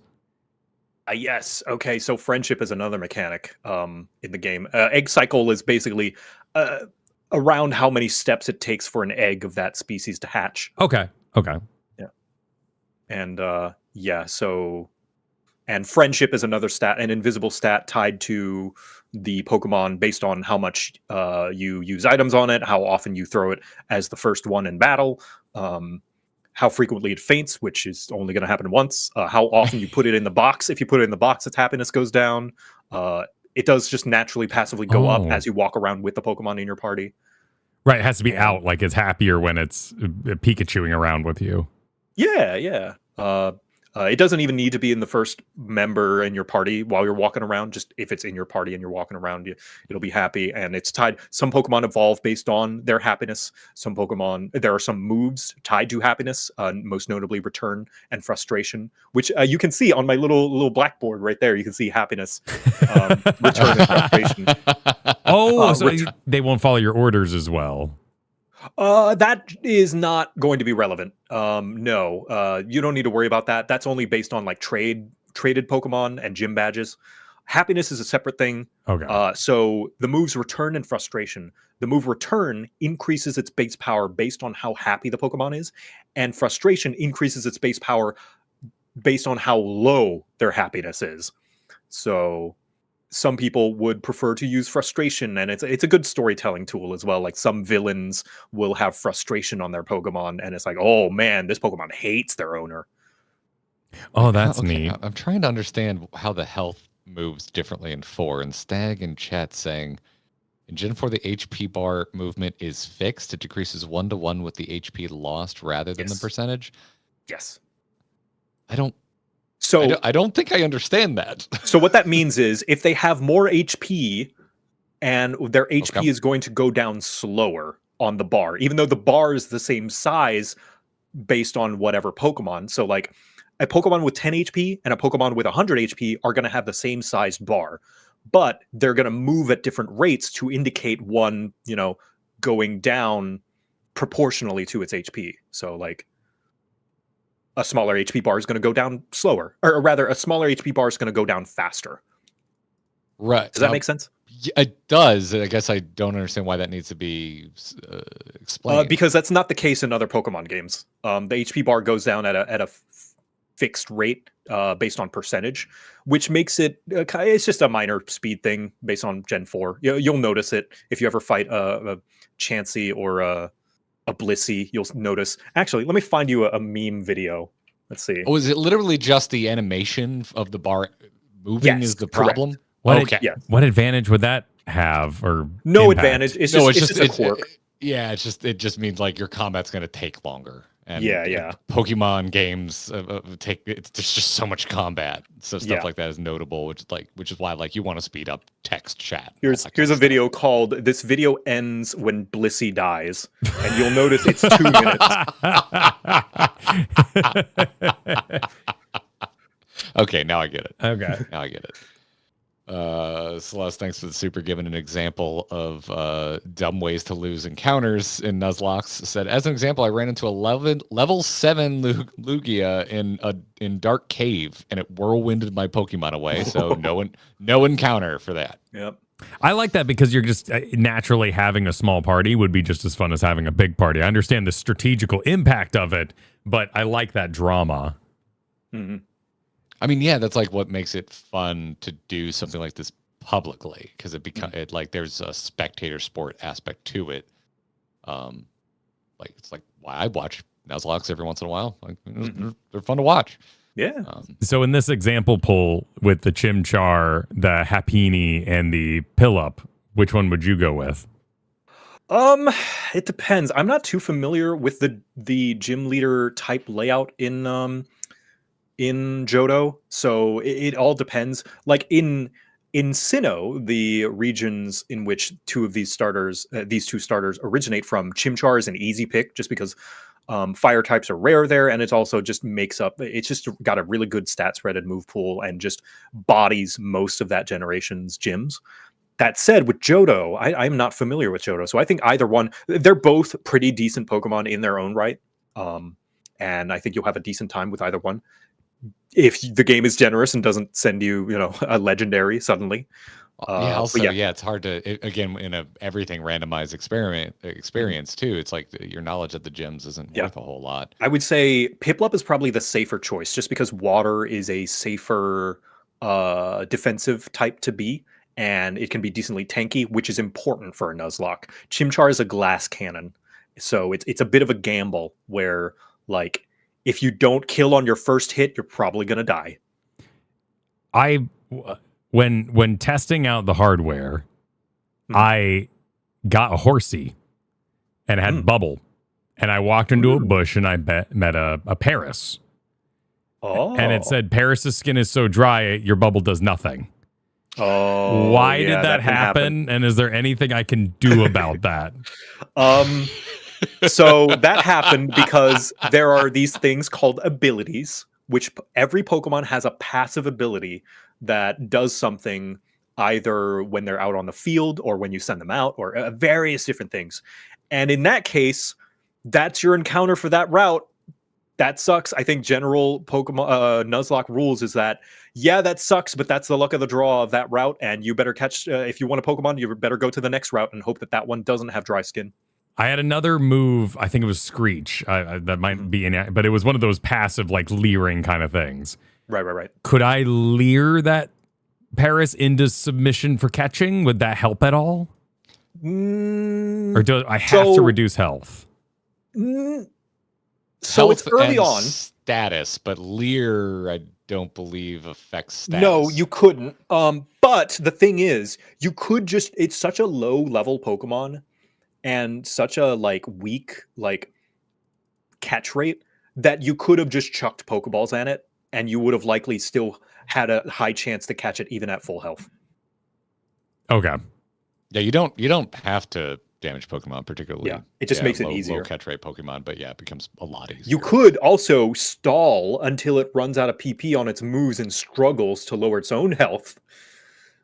Because struggle is the last ditch effort. If you are out of PP for all of your moves, your Pokemon will use the move struggle, which deals a certain amount of damage based on their stats and damages itself in recoil. Oh. Okay. Yeah. Okay, so a little side strategy there. Yeah, go the turtle route, and which that strategy would be worth a lot more if we're allowed to use items, and potentially game ending if we're not allowed to use. We're using items, right? we're using items. I think for our first Nuzlocke, I would highly recommend. Yes, if you want to make our very first seed particularly spicy, I say screw it. Let's just try it for amusement Also, sake. looking at these gym leaders, I'm noticing now that yes, Chimchar would be a very, very good pick for this run. Notably because Bugsy and Whitney. Chimchar is a fire type, which will body Bubsy, and then if you can evolve it before Whitney, which I do believe it does, it will gain the fighting type, which will help you with Whitney a lot. So Chimchar in this instance is very, very good.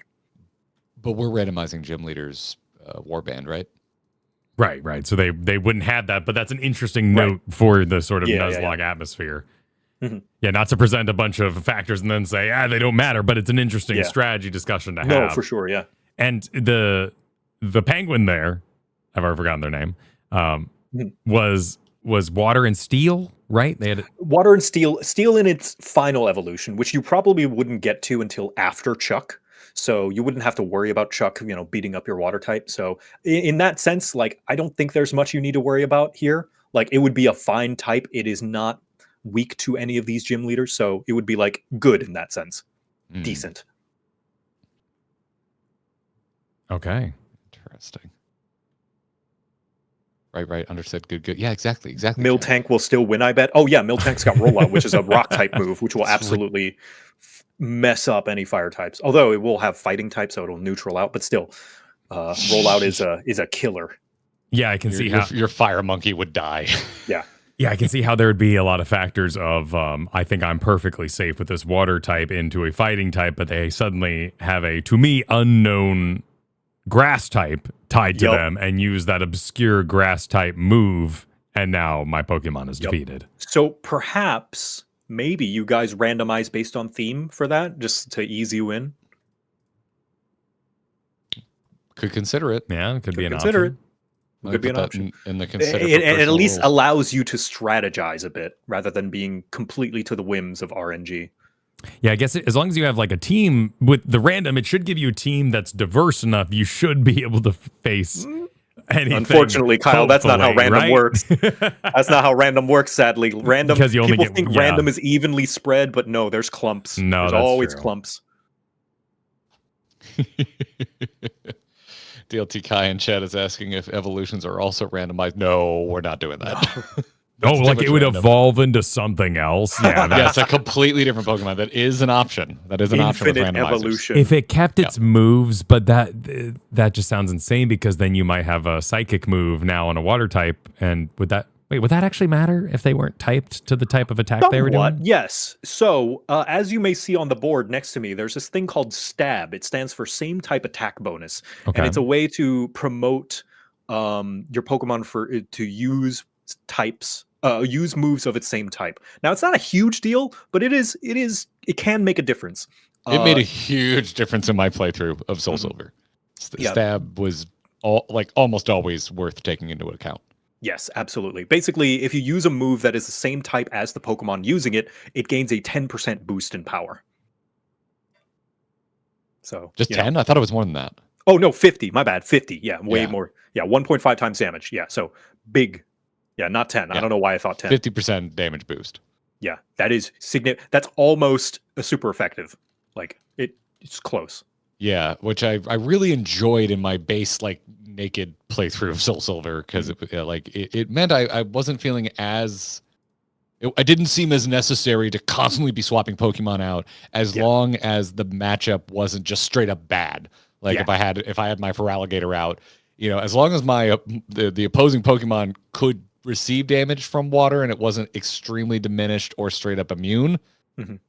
Just keep it rolling because he's going to get that stab bonus and the damage is going to be quite nice. Never underestimate neutral damage. Neutral damage is not half damage, so it's good. Yeah. Neutral is not normal attacks, right? No, that is not. So that is not the type. That is just referring to damage that is dealt that is neither super effective or not very effective. It's just like using a fighting type move on a fire type. They do not interact. One does not resist the other. Therefore, you are dealing neutral damage. I see. It might be very easy over the course of your Pokemon journey to become over obsessed with super effectiveness. Yes. And just smacking a thing that takes 4 hits rather than trading out to get the one big hit. Yes, exactly. Okay. Yep. That's what makes normal type attacks so underestimated. Is like okay, it's resisted by 2 types and immunity by 1, but everything else is neutral. Like that can make it very, very useful. Looking at all the types of Pokemon there are there any types that you feel are particularly tricky to understand or effective in ways that don't maybe make immediate sense? Like when I was a kid, ice being weak to fire to me was insane. I'm an adult now and I understand ice melts, but at the time I was like, when the ice melt onto them and therefore I'm winning. So, generally speaking, I would say, yeah, there's some quirks to understand. Ice is considered one of the worst types. Really? Ice, bug, I love ice Pokemon. rock, and grass are considered one of the on the lower ring of like good types. Rock especially you look for 4 of the, what is it, 1 2 3 7, 4 of the 7 rock types there have a 4 times weakness to grass or water. Oh, Jesus. It's not the tree, right? That tree is sitting there Not in the tree. rock type. It's because they like to pair up rock with ground, and ground is also weak to water and grass, which gives them that 4x weakness. So if you double dip into a weakness, it becomes more effective. You can. Yep. Yeah, you can double. You'll be taking 4x damage. So you'll also want to. Oh, sorry. Go ahead, Joe. No, you go. I was going to say, Kyle, you'll want to, and I include myself on this. I will also want to study up on the types that we are not nearly as familiar with because they didn't exist in Gen 1. Because there's a decent amount of them. Yeah, well, you only need to worry about 2 right now, which is Dark and Steel.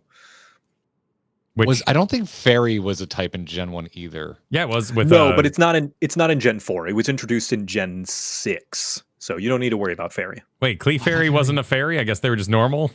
They were a normal fairy? Yes. That was a joke. Yeah, that was a joke among the community. It's like, Fairy was Gen 6? Oh, okay. Yeah, when they introduced Fairy, it's like, turns out Clefairy was a fairy the whole time. My Who God. could have known? And a lot more like just split types. Yes. So the only types you need to worry about are Dark and Steel. Dark is immune, not resist, immune to Psychic type, so if you use a Psychic type move, it will do nothing. And resists Ghost, I believe.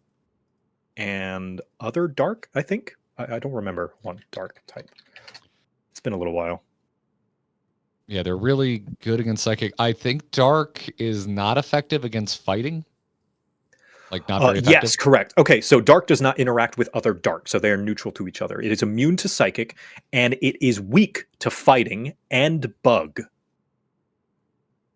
Bug? Wait. Yes. Didn't know that. So Bug. this is going to require some cultural explanation, some cultural context, as Pokemon is a Japanese game. And in Japan, the Dark type is known as the evil type.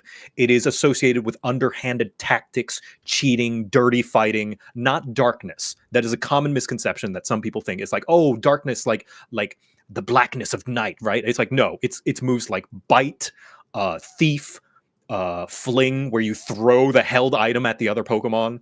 But then why the resistance to Psychic from a theming perspective? So it's because it's like Psychic is associated as the type of intelligence and mind and science and magic.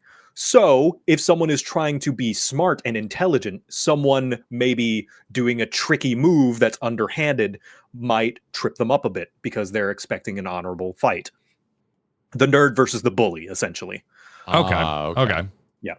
Now, fighting beats Dark because fighting is more associated not just with fighting in general, but martial arts and sort of honorable, heroic fighting. And so that beats Dark. It's like good versus evil, essentially.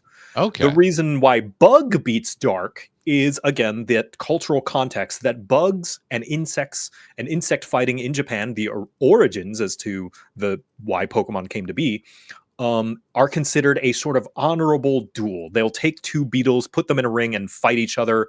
And that's why bugs are associated as sort of a heroic thing. So very much like fighting, the hero beats the villain. Bug beats Dark. If you've ever heard of Kamen Rider is a bug-based superhero. Oh, I okay. didn't know insect fighting was a thing, and I am I'm keeping this tab open. This will be my rabbit hole tonight. Mm-hmm. Yeah. Huh. Henshin. I see the Common Writer fans in the chat. Henshin. You've been watching a lot of that, haven't you, Kyle? Yeah, I opened a random one. I couldn't tell you which edition. I just started watching it. But I watch a lot of Power Rangers with my kids as well. So, Okay. Yeah. Okay. I believe we're on Dino Fury right now. Okay. So there's some resistances there, but there is some logical sense. Yes. Is there ever a like primary poison type? Yeah, there's a few. There's Ekans. Okay. I believe the Zubat line is primary poison.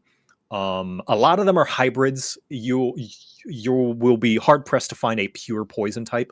You will not find a pure flying type. For the longest time, there was no such thing as a pure flying type. They always have a secondary type with them, or flying being the secondary type. Similar with bug, there are very few pure bug types, but it's still generally bug. Like, just due to the sheer amount of weaknesses, bug types are considered pretty bad. There are very few exceptions, like Scythor, like Scizor, like Pinsir, like Heracross, but they are the exception to the rule. They're very good exceptions, but yeah, exceptions nonetheless. Poison is considered a pretty decent defensive type. It's not weak to a lot of things, but it's not strong against a lot of things. Mostly a poison type you want to have on your team because they have a lot of status afflictions. Like, a lot of their moves can inflict poison as well. And since that's status, even poison would increase my chances of catch rate. Yes, it would. Yes, indeed. Mm. Ground is considered a pretty decent type all around. It doesn't have nearly as many weaknesses as rock does, and it's a pretty decent offensive type. It's neutral to a lot of things, and it's super effective against one of the more defensive types, steel. It's very, very good, and it's the only thing that beats electric as well. So ground offensively is fantastic. Okay, excellent. There's a chat here that says usually poison's great, but then when it's paired with grass, that's unfortunate. Why would that be? Yeah, because grass is considered one of the lesser good types, much to my sadness, because I'm a grass fan. If there's only one grass fan, it's me. If there are no grass fans, I'm dead. But unfortunately, whereas water has 2 weaknesses, fire has 3, grass has 5.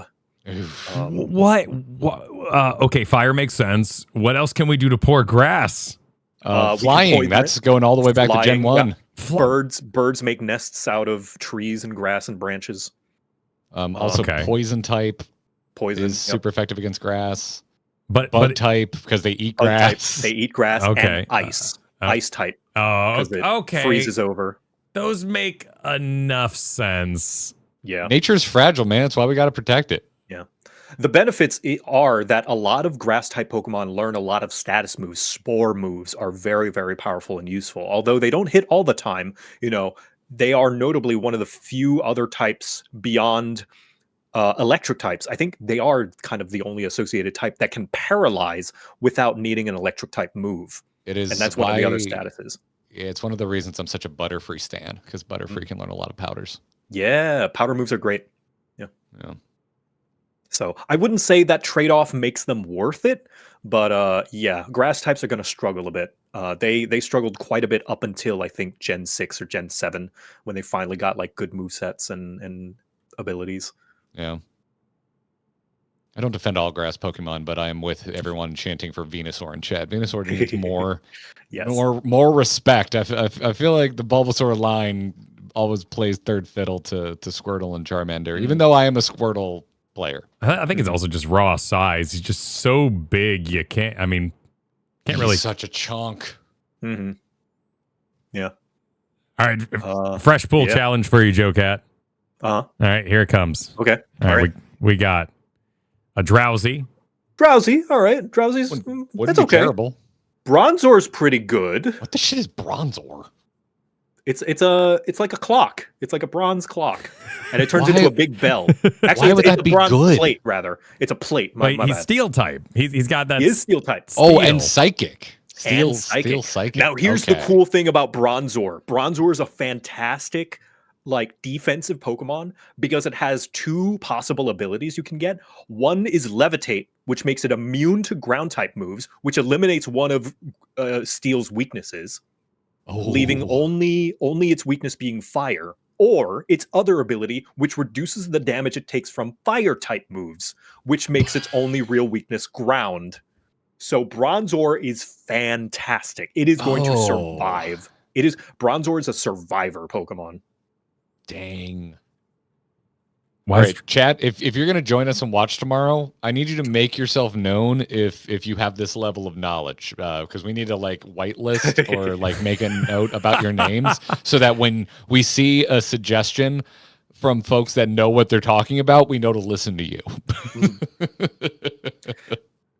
Yeah. Oh, that's another thing. You guys will be able to experience Steel at its strongest because Steel got nerfed when they added Fairy type. They nerfed it to no longer resist Dark. In this gen, it does resist Dark. So notably, Bronzor is going to be at its strongest here. I think I ran into that because some folks in chat were unaware of that, and because I had no knowledge. I was doing a lot of chatting with chat and learning through chat, and some folks were like, "Oh yeah, no, should be fine," and then it had that discrepancy. Yeah. Oh, and Ghost as well. Yeah, it resists Ghost and Dark. Ghost. They remove those. Yeah. So poor Drowsy. Yeah, what's wrong with him? What? Nothing. It's just he's just kind of mid. You know, his stats are mid. He's Psychic type, which Psychic type is kind of mid. Oh, really? He's super strong. Yeah, it got super nerfed after first gen. Like, yeah, because the Mewtwo's, the Alakazams, like it was insane.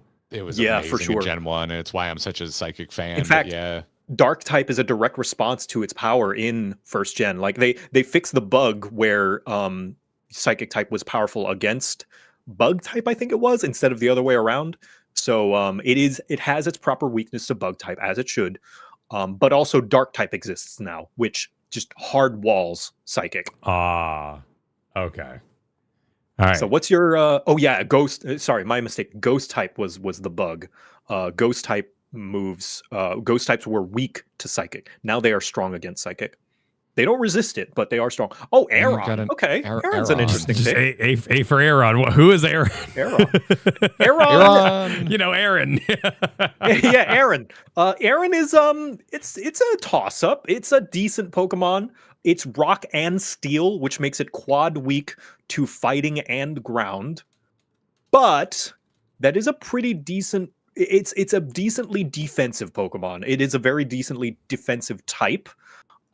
Makes it weak to water. The problem is its weakness to water is very scary because water tends to have a lot of special moves, and Aeron is physically defensive, not specially defensive.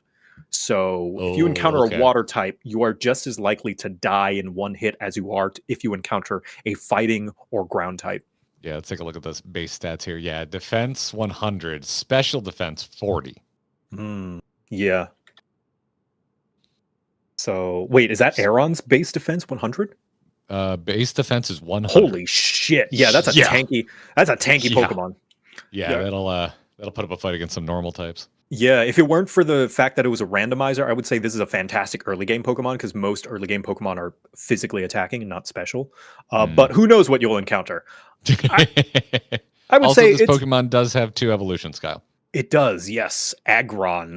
Yeah. He is very Digimon in my eyes. This is very much a fan favorite, a mid Pokemon in terms of performance. That's the thing that you're going to have to discover very quickly as well. Is unfortunately with a Nuzlocke, because it's so demanding of your skill and knowledge, you are going to have to learn what Pokemon are better than others, and there are some that are just objectively better. Unfortunately, that said, don't let it stop you from using the ones that you want. Even then.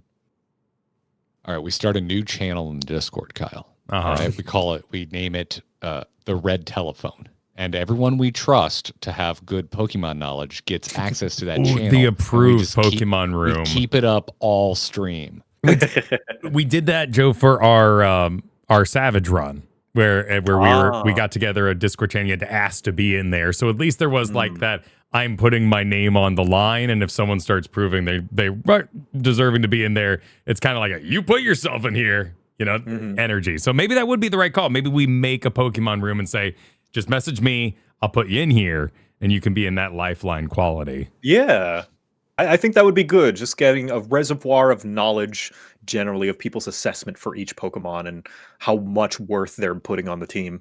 Yeah, because like knowing that levitate thing for the clock plate Pokemon, I would never know that. I don't know that. Yeah. Like, that's awesome. Yeah, How do I we would apply to say- be added to the room? We'll do something in the Discord after the podcast. Yeah, join I would the say. Discord. Yeah. Oh, sorry. There you go. Join the Discord and at me, just me, in the GG general room. Just kidnap Shen. Shen has already helped us with hard We stuff don't in video need games. we don't need to subject Shen to our lack of knowledge any more than we already have. Oh my god. Yeah. Among these three, I think Bronzor is your safest pick here. It's just going to soak up so many things. It has so few weaknesses, especially if you get Levitate. Like, Heat Proof is good, but Levitate's better. But either way, you are going to have a Pokemon with effectively one weakness. Mm. One person in the Pokemon room must always lie just to make it interesting. There'll be enough of that in chat. We're in not just playing like regular werewolf. chat. Yeah. So what you do is you pick Aeron and you go up against water type. Aeron's great against water type gyms, right? And you just make sure that you do moves that like reduce its speed a bunch. Yeah. Yep. As one does. Ah, Trick Room. That's true. Yeah, Bronzong is a pretty good support Pokemon. It can learn Trick Room, which makes slow Pokemon go first. Oh, cool. Yeah. Well, that's neat. Yeah. Trick Room? Trick Room. Why is Basically it called Trick Room? reverses the order in which the Pokemon go for the next 5 turns. Does that affect the individual Pokemon, or is that like a weather now, like the theming It's of them? kind of like a weather. It doesn't interact with the weather. Like it's independent of the weather, but it's basically like a just a setting that is now in the arena for the next 5 turns, regardless of who swaps in or out. Huh. Oh, you're running a poll? I'm just curious who would pick the Drowsy. 7%, 6% have picked Drowsy. But Bronzor is the agreed upon target here. Just absolute drowsy stands showing up in chat, or people that want to see you suffer, which is another thing. Like we need to be careful about how much control we let chat have over anything, anything at all. Oh man! Oh, this is fun though. I like assessing Pokemon and testing my knowledge All right, of like which one's good. I'll load up one more of these here. Yeah, one more. Let's do one more. I like this. All right. I'm not the biggest competitive Pokemon person, but I know somewhat, here and there. I watch Wolfie VGC. I've been playing Pokemon Champions a little bit, developing my team. Torterra's finally good, so I'm happy. You know better than we do. What is Pokemon Championships? I've heard quite a bit about that as sort of a just competitive zone. Yeah, pretty much. It's a Pokemon with none of the travel, none of the leveling up, none of the grinding. You just have Pokemon in their optimal state, and you can adjust them for free on a whim, their like stats and like within reason of their stats, of course. Besides their base stat, there's things called EVs and IVs that we don't need to get into. And choose their move set, and you just basically make a team and go up with someone else against someone else who made their team. And just test out your knowledge, your battle knowledge. Wasn't there an unofficial version of something like that they more or less supplanted by releasing it? Pokemon Showdown. Okay. Yeah. Yeah, because I keep like I'm always kind of sitting there like every Pokemon Direct. I'm like, are you gonna do something that's kind of like an official Nuzlocke? Because like I feel like that would sell like hotcakes. Mm-hmm. That would be cool. Yeah. Showdown was the unofficial one that Champions basically supplanted. It does not have every Pokemon available, but I do believe over time they will be adding more until eventually the whole roster is there. Showdown sells its place. Okay. Cool then. Good to know. Yeah. Yeah, I can't imagine. I can't imagine a world where they do it justice. There's so many factors. There's so many check boxes for a Nuzlocke or into the Soul Link even. The randomizer, everything. You just know people would still want to have their own things, have their own adjustments. Unless they put in wedlock, they just go completely ham. Yeah. That's the beauty of Nuzlocke. It's everyone has their own personalized, and it's always fun to do yourself. In fact, as a matter, go ahead. Real quick, as a matter of fact, after my subathon ended, I basically started my own personal Nuzlocke outside of stream just because I just wanted to play it myself. Yeah, it's fun. It's freaking fun. But yeah, you were gonna say, Garrett. I was just gonna. I despite my limited experience with Pokemon Beyond the original release that I played over and over again, like I freaking love Pokemon. So like I don't need this to be the biggest hit ever for the channel, but I hope it just doesn't kill our channel because I would. There's so many challenges I'd love to do in Pokemon. Yeah. For me, if I could dip my toes into the content creator brain as well, I don't think this would. Pokemon is huge. Nuzlocke are very, very like fun, a very easy, like sounds so cynical saying this, but very easy content farm. But like, yeah, people love Pokemon. I don't think you could kill your channel with Pokemon. I would be very surprised. It's also RPG adjacent, so yeah.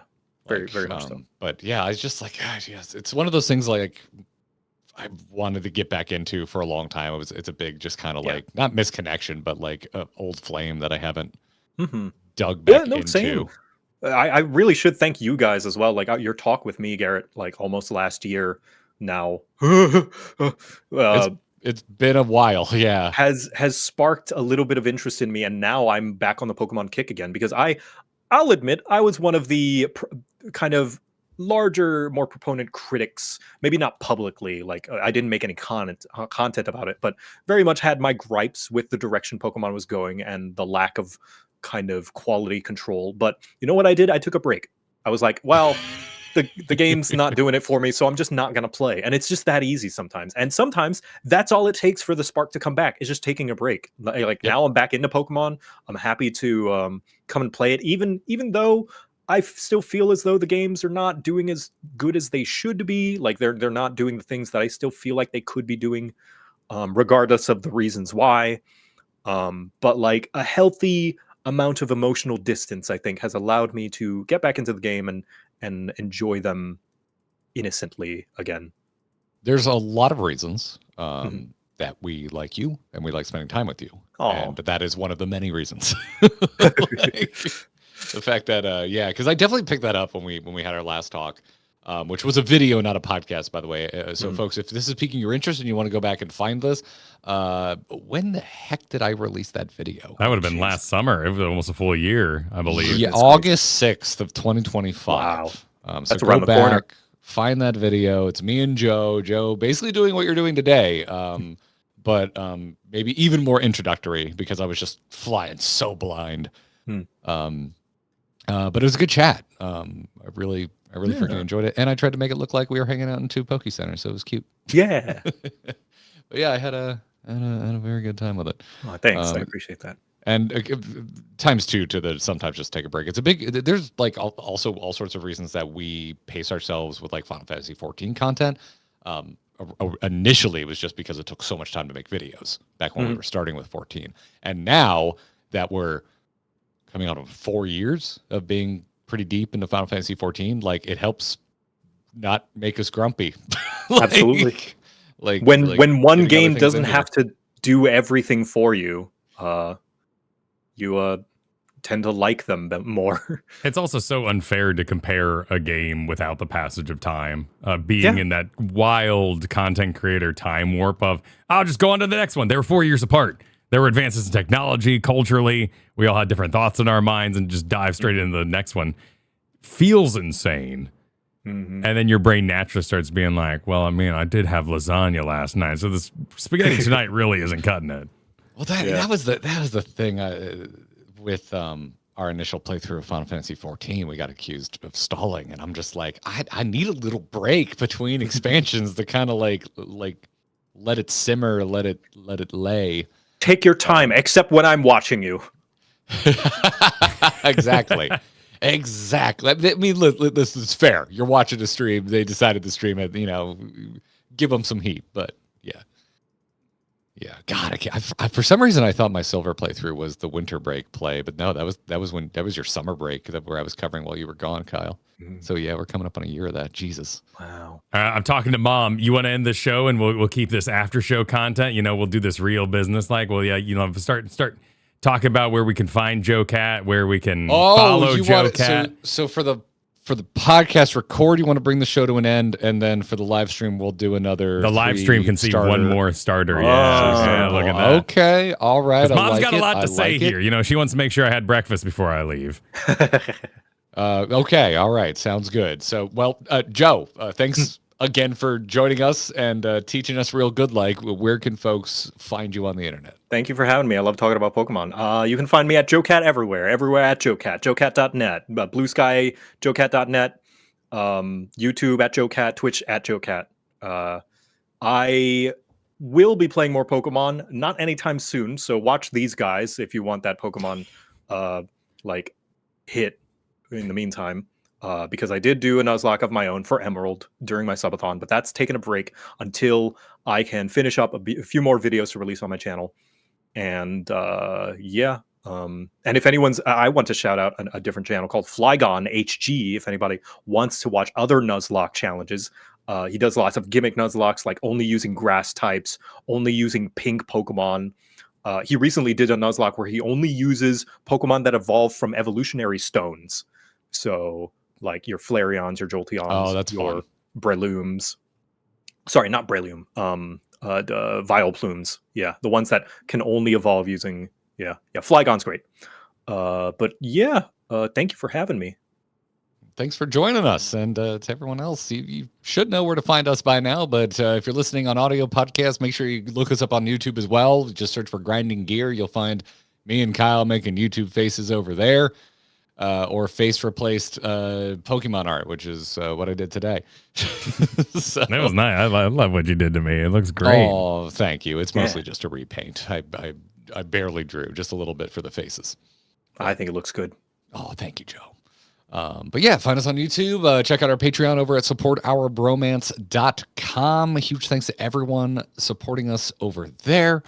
Lots of different levels and stuff. You can join up for as little as $1 a week. So go check it out. And if you're actually watching live or tuning into this the day it dropped, we will be live tomorrow with our first ever Pokemon Nuzlocke experience.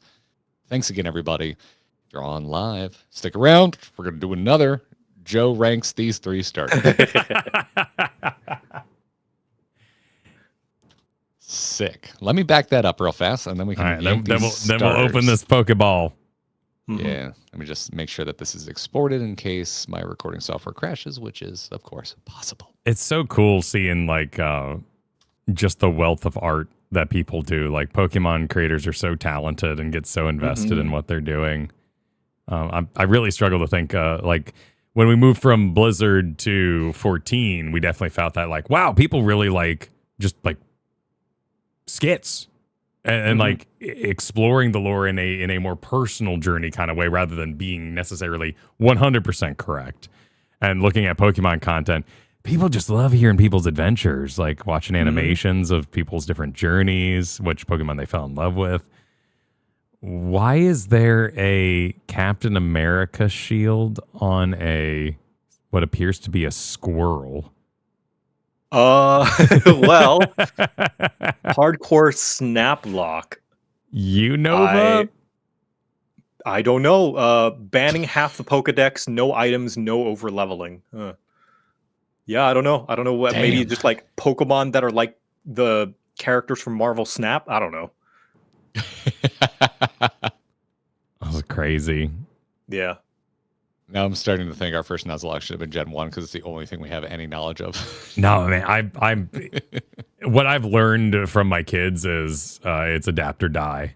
And they are falling in love with things like Lechonk before I even get a chance to connoisseur that experience and get out ahead of them. Right now, my 6-year-old loves like playing a really hard Geometry Dash level and being like, how long do you think it would take you to beat this, Dad? And I'm like, well, I'd have to practice. Like, you don't just get good for no reason. I got to catch up. I'm falling behind. To quote Aaron Hansen, do you think I came out the P word drawing Mozart? Drawing Mozart. Yeah. I haven't heard that one. I like it. It's good. All right, let's see what we got. All right. What is start that? typing him into a poll. Is he a bun? Like a little beef bun? Like kind of, yeah. Makuhita's an okay pick. It's a middling fighting type. It's kind of slow. Looks like a tied up trash bag. He does, yeah.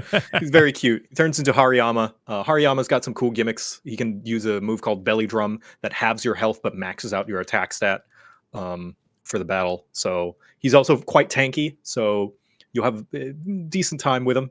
He's all right. Does he? I always enjoy like alien life cycle from the movie Aliens, like seeing like, oh, a chest burster became a standing bipedal thing. Like, did his bag break open and he popped out like that? Like he is a trash bag? Good question. I don't know. It's definitely styled after sumo. That's for sure. Yeah, it definitely has the pants and all that going on. Yeah, it's just a solo, just one type and it's fighting. Yeah. Yeah, one type fighting, which is not bad. Not a bad defensive type. It's only got 2 weaknesses, flying and psychic. So you're pretty good. And it's health defensive rather than like defense defensive, health tanky. So it's pretty good. You'll struggle to go first. It's quite slow, but there are worse picks. Okay. All right. What's number 2, Kyle? Flaffy. Oh, Flaffy was a carry for me. Flaffy is quite good. Firstly, it's an electric type, and electric types are quite good. This is the second stage, so this is tier 2. So it's already partially evolved. Wait, this thing was weaker looking? It was a sheep. Yeah. It was just straight. Yeah, look up Mareep. Look up Mareep, Kyle. Okay. Mareep is its previous form. Okay, so Gotta yeah. look up Mareep. Mareep is adorable. I was actually kind of mad about Flaffy because it looked like he shaved a sheep. Well, if you want to be shaved, look at that tier 3. That's quite the change up. Tier 3 ends up looking like some kind of Anubic semi-Egyptian monster, and I love it. Like Ampharos is really neat looking, I think. Ampharos is quite good. It's among the slower of the electric types. Electric types tend to be fast. This one is not. But it's kind of all around pretty good. Very strong special attacker. Very, very strong special attacker. Yeah, I ended up, I believe Ampharos was on my clearing team in my original silver playthrough. Yeah. Great thing about it as well is that it's got a very wide move pool. It gets a spore. It gets cotton spore, which can put things to sleep. It's got signal beam, which is a bug type move in case you need like psychic or dark coverage. If you go to the move relearner, it can learn fire punch. It's not a physical attacker, but a little bit more coverage. It's just got a wide move pool for a psychic type, which is impressive. Oh, interesting. I'm seeing that here. So you got, So if you have the ability to take on these other moves, you could increase their range of usefulness. Now, keep in mind, this moveset you're looking at right now is the current gen, which I believe is Gen 8. So it's going to have a different moveset for Gen 4. Is there a toggle? There should be. I see Scarlet Violet as a toggle. But... Yes. Up top, even above that. In other generations. No, go back. Way too far. Go back to where you were. See the blue bar? Yeah. What are we in 4? We're talking 4? Correct. Okay. 4. Egg moves? Yes. So egg moves are moves that have to be inherited through breeding. So I wouldn't worry about it. Okay. That's why I was confused when you were calling findables in the world eggs, Kyle, because I was like, It's just the setting you use associates heavier with eggs than random standing there Pokemon. My mistake. Scarlet Violet is a Gen 9. Current gen is Gen 9. Speaking of bags, look up Trubbish and Garbodor. I know Trubbish. I love Trubbish. I'm very aware of Trubbish. I love Trubbish. I'm the trash man. I'm going to eat a bunch of trash and I'm going to be I'm the trash man. What a cutie. Oh my God. Great. Is this your first time seeing Trubbish? I've never seen Trubbish or Garbodor. Trubbish rules. Wow. Mega Magic, thanks for the 31 months. Appreciate it. I don't care that it's literal garbage. It's adorable. Well, we've been looking at nothing but like outliers here, so their stats look awful. But then again, I've been looking at, I mean, they're pretty balanced. That's, compared to some of the stuff that we've been looking at. They are balanced, but they're balancedly low. Like they're in the 50s. Although this is Trubbish and not Garbodor, the evolution. That would be a better assessment as to their stats. Which even then, Garbodor's stats are not great either. They're like mid-high. They're like okay. Oh my God, he's 6'3" and 236 pounds of trash. That's a huge boy. Sylvania, thanks for the super. There's a fantastic Garbodor-shaped trash can outside of the Pokemon Cafe in Tokyo. Nice. Wow. When I was in Japan, so was Avani. We actually hung out. It was fun. It was a good time. And last, but possibly least. Possibly least. Oh, Rotom. That's an Rotom. interesting one. Rotom. So Rotom, I don't know how Rotom is one of the better Pokemon out there, asterisk, because it has, like Deoxys, multiple different forms it can be, but its base form is its kind of worst one. It's not bad. Its base form isn't bad. What? But it can be various different forms that changes its type, and those forms are way better. That said, I don't know how you would do that in Heart Gold and Soul Silver. It is not a pseudo-legendary, and it is not a legendary, contrary to popular belief, which I also believed it was a legendary. It is not. It's not even a mythical Pokemon. It is just a unique Pokemon that you can only catch one of in usually the games that it appears in, or at the very least in Diamond, Pearl, and Platinum, where I am familiar with it. Cat! Cat! Yep, Dexter is making an appearance, everybody. Yeah. What's up, bud? But I would say base Rotom is it's pretty good. I would say base Rotom's pretty good. It is Ghost Electric, which is an interesting type combination. But that is just his base form that we would be stuck in unless we somehow managed to make him into a mower. Yes. How do you turn him into washing machines and refrigerators? And I only know the Diamond, Pearl, and Platinum method, in which you go to a sort of facility and basically interact with various different appliances. In which case, the Rotom, being a ghost type, presumably possesses them and uses them in its form, and that's where it gets its different types from. So now here in the toaster form, it has a electric fire or microwave form, I guess. I think that's a microwave. Heat Rotom is all it says, so it might be an air fryer, but maybe. He can become a phone in later games. Oh my god! So Chad, how would you evolve this bastard if you've randomized into him in that is to say you can't rather change its form rather than evolve, because it does not evolve. It can go back between its forms freely. It's a post-game only evolution in Heart Gold Soul Silver. Okay. Also, weird thing, I think, if you scroll down a bit, Kyle, I believe it notes that in Gen 4, it doesn't actually change its types. Yeah, Rotom changes. Yes, so in Gen 4, Rotom is always Electric Ghost, which is not very good. Rather, it's not bad, but it's not as good as it could be. Notably, Rotom Wash, the water type one, has only one weakness, and that's Grass, which is not a commonly used offensive type. So people love to use Rotom Wash as a tank to soak up, because so many things only deal neutral damage to it, and it's got a lot of defense. Actually, all of the forms of Rotom have a very high defense, over 100, which is pretty decent. But base Rotom is fine. It's good. It's just not as good as the rest of them. So I'd go Flaffy. Yeah, I think Flaffy or Rotom are in the runnings for best pick here. I would say none of these are bad, though. Hariyama, you could make an argument for, especially dealing with Whitney. If you stick with the themed team, you're going to struggle a little bit against Bugsy, but like bug type Pokemon aren't very good anyway, even besides their typage. Like they tend to have lower stats, so Hariyama would be fine.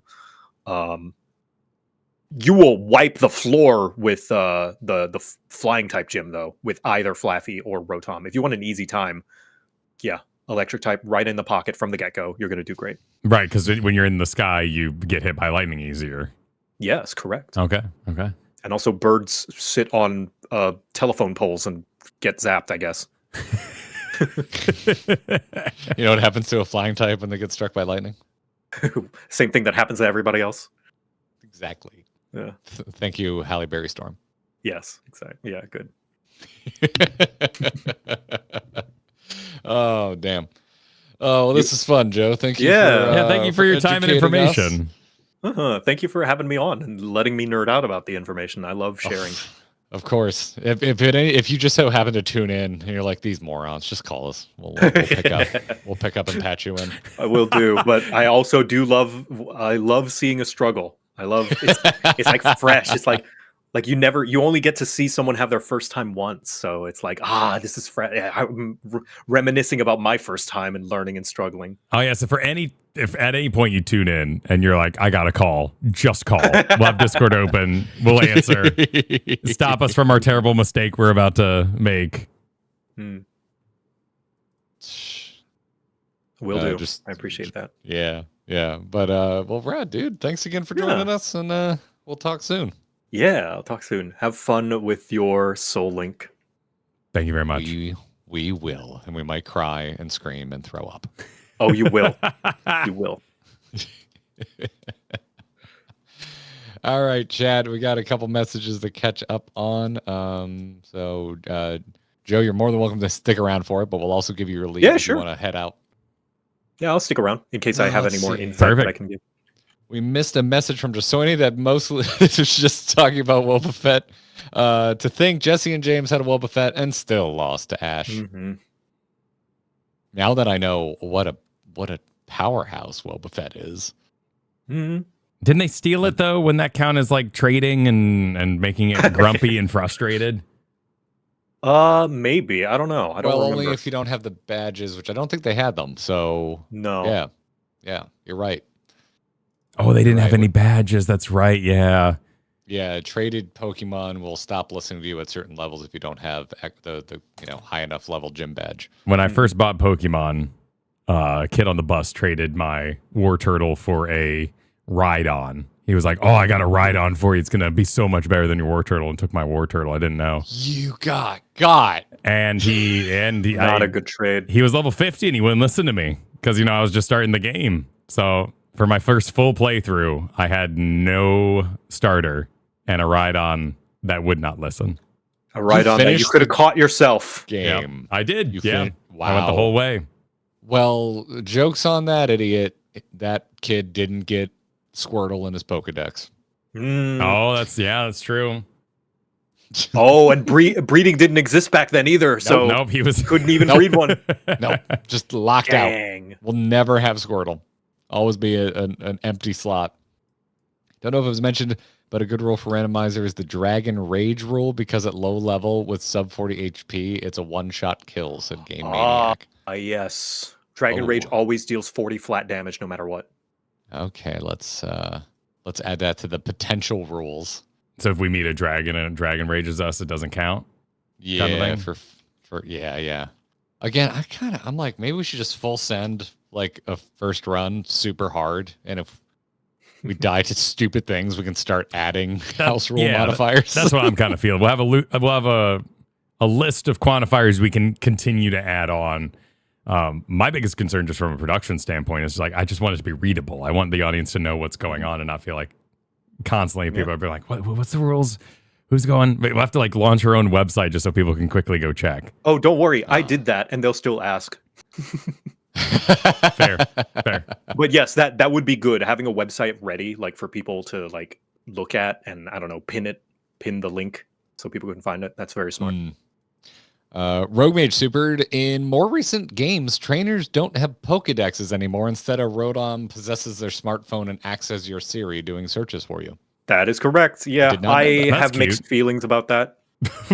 It is cute, and I would say it does follow the theme that Pokemon has with its technology kind of evolving alongside Pokemon. Like this entire world has integrated Pokemon into its economy, into its technology, into its culture. So it makes sense. I just like having the digital, like rather the chunky phone-esque, like Game Boy looking Pokedex thematically. Yeah. Even though it doesn't actually change anything functionally. Aesthetics are important. We are going to have a PokeLink set up on stream. I've found a way to make a local server that can have both of our information at the same time. Yes, good. People would like to see what your team's like. Yeah. Lisa Registered, thank you for the 32 months. Mega Magic, I missed you as well. Thank you for the 31 months. Thanks, everybody, for showing up, for supporting today. And Gabgano, off the jump during pre-show, said, without getting into specifics, it is not an exaggeration to say Metal Gear 3 is Kojima's take on Bond. Okay. We're back to eating snakes. Oscar, what was this? Only if we can have a codex call scene to swap to for call-ins. Oh, that'd be fun. Ooh, that'd be cool. Just Pokemon codex or codec call. Oh man, yeah. If I could do like a full on like get people. Oh, that'd be great.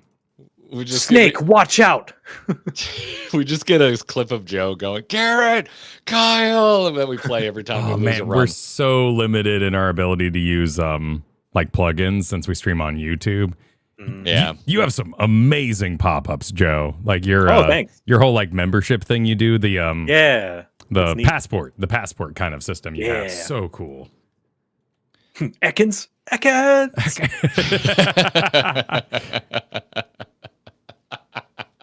I'm gonna need a synonym for solid that starts with E for alliteration purposes, and we'll have the code name. What's really cool about this too is that the like the Pokemon in this opening scene are randomized as well. The one that the Oh, yeah, look at that. Because Yeah. the follow sprites, the follow sprites are Shit, randomized out that's in the world. sick.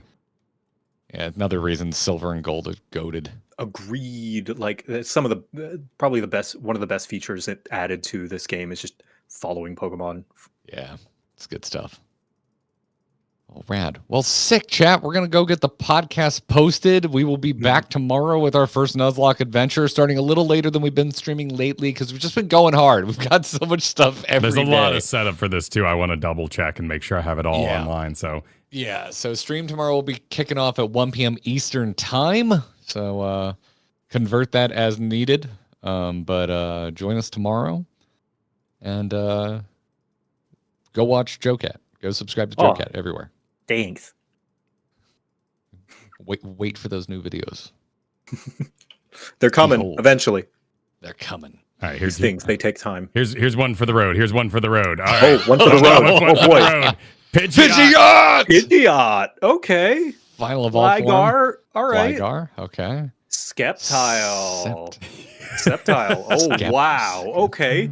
So you've got a decent flying type regional bird, a promising ground and flying type in Gligar, evolves into Gliscor, very strong physical tank, and then a fully evolved Gen 3 starter.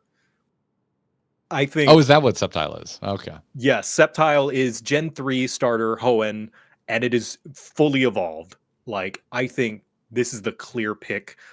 Sure, you're gonna struggle a little. Actually, you're gonna. That's the thing, though. Your first gym type is flying. Next, and then there's Bugsy, which is bug. First Ooh. gym type is random.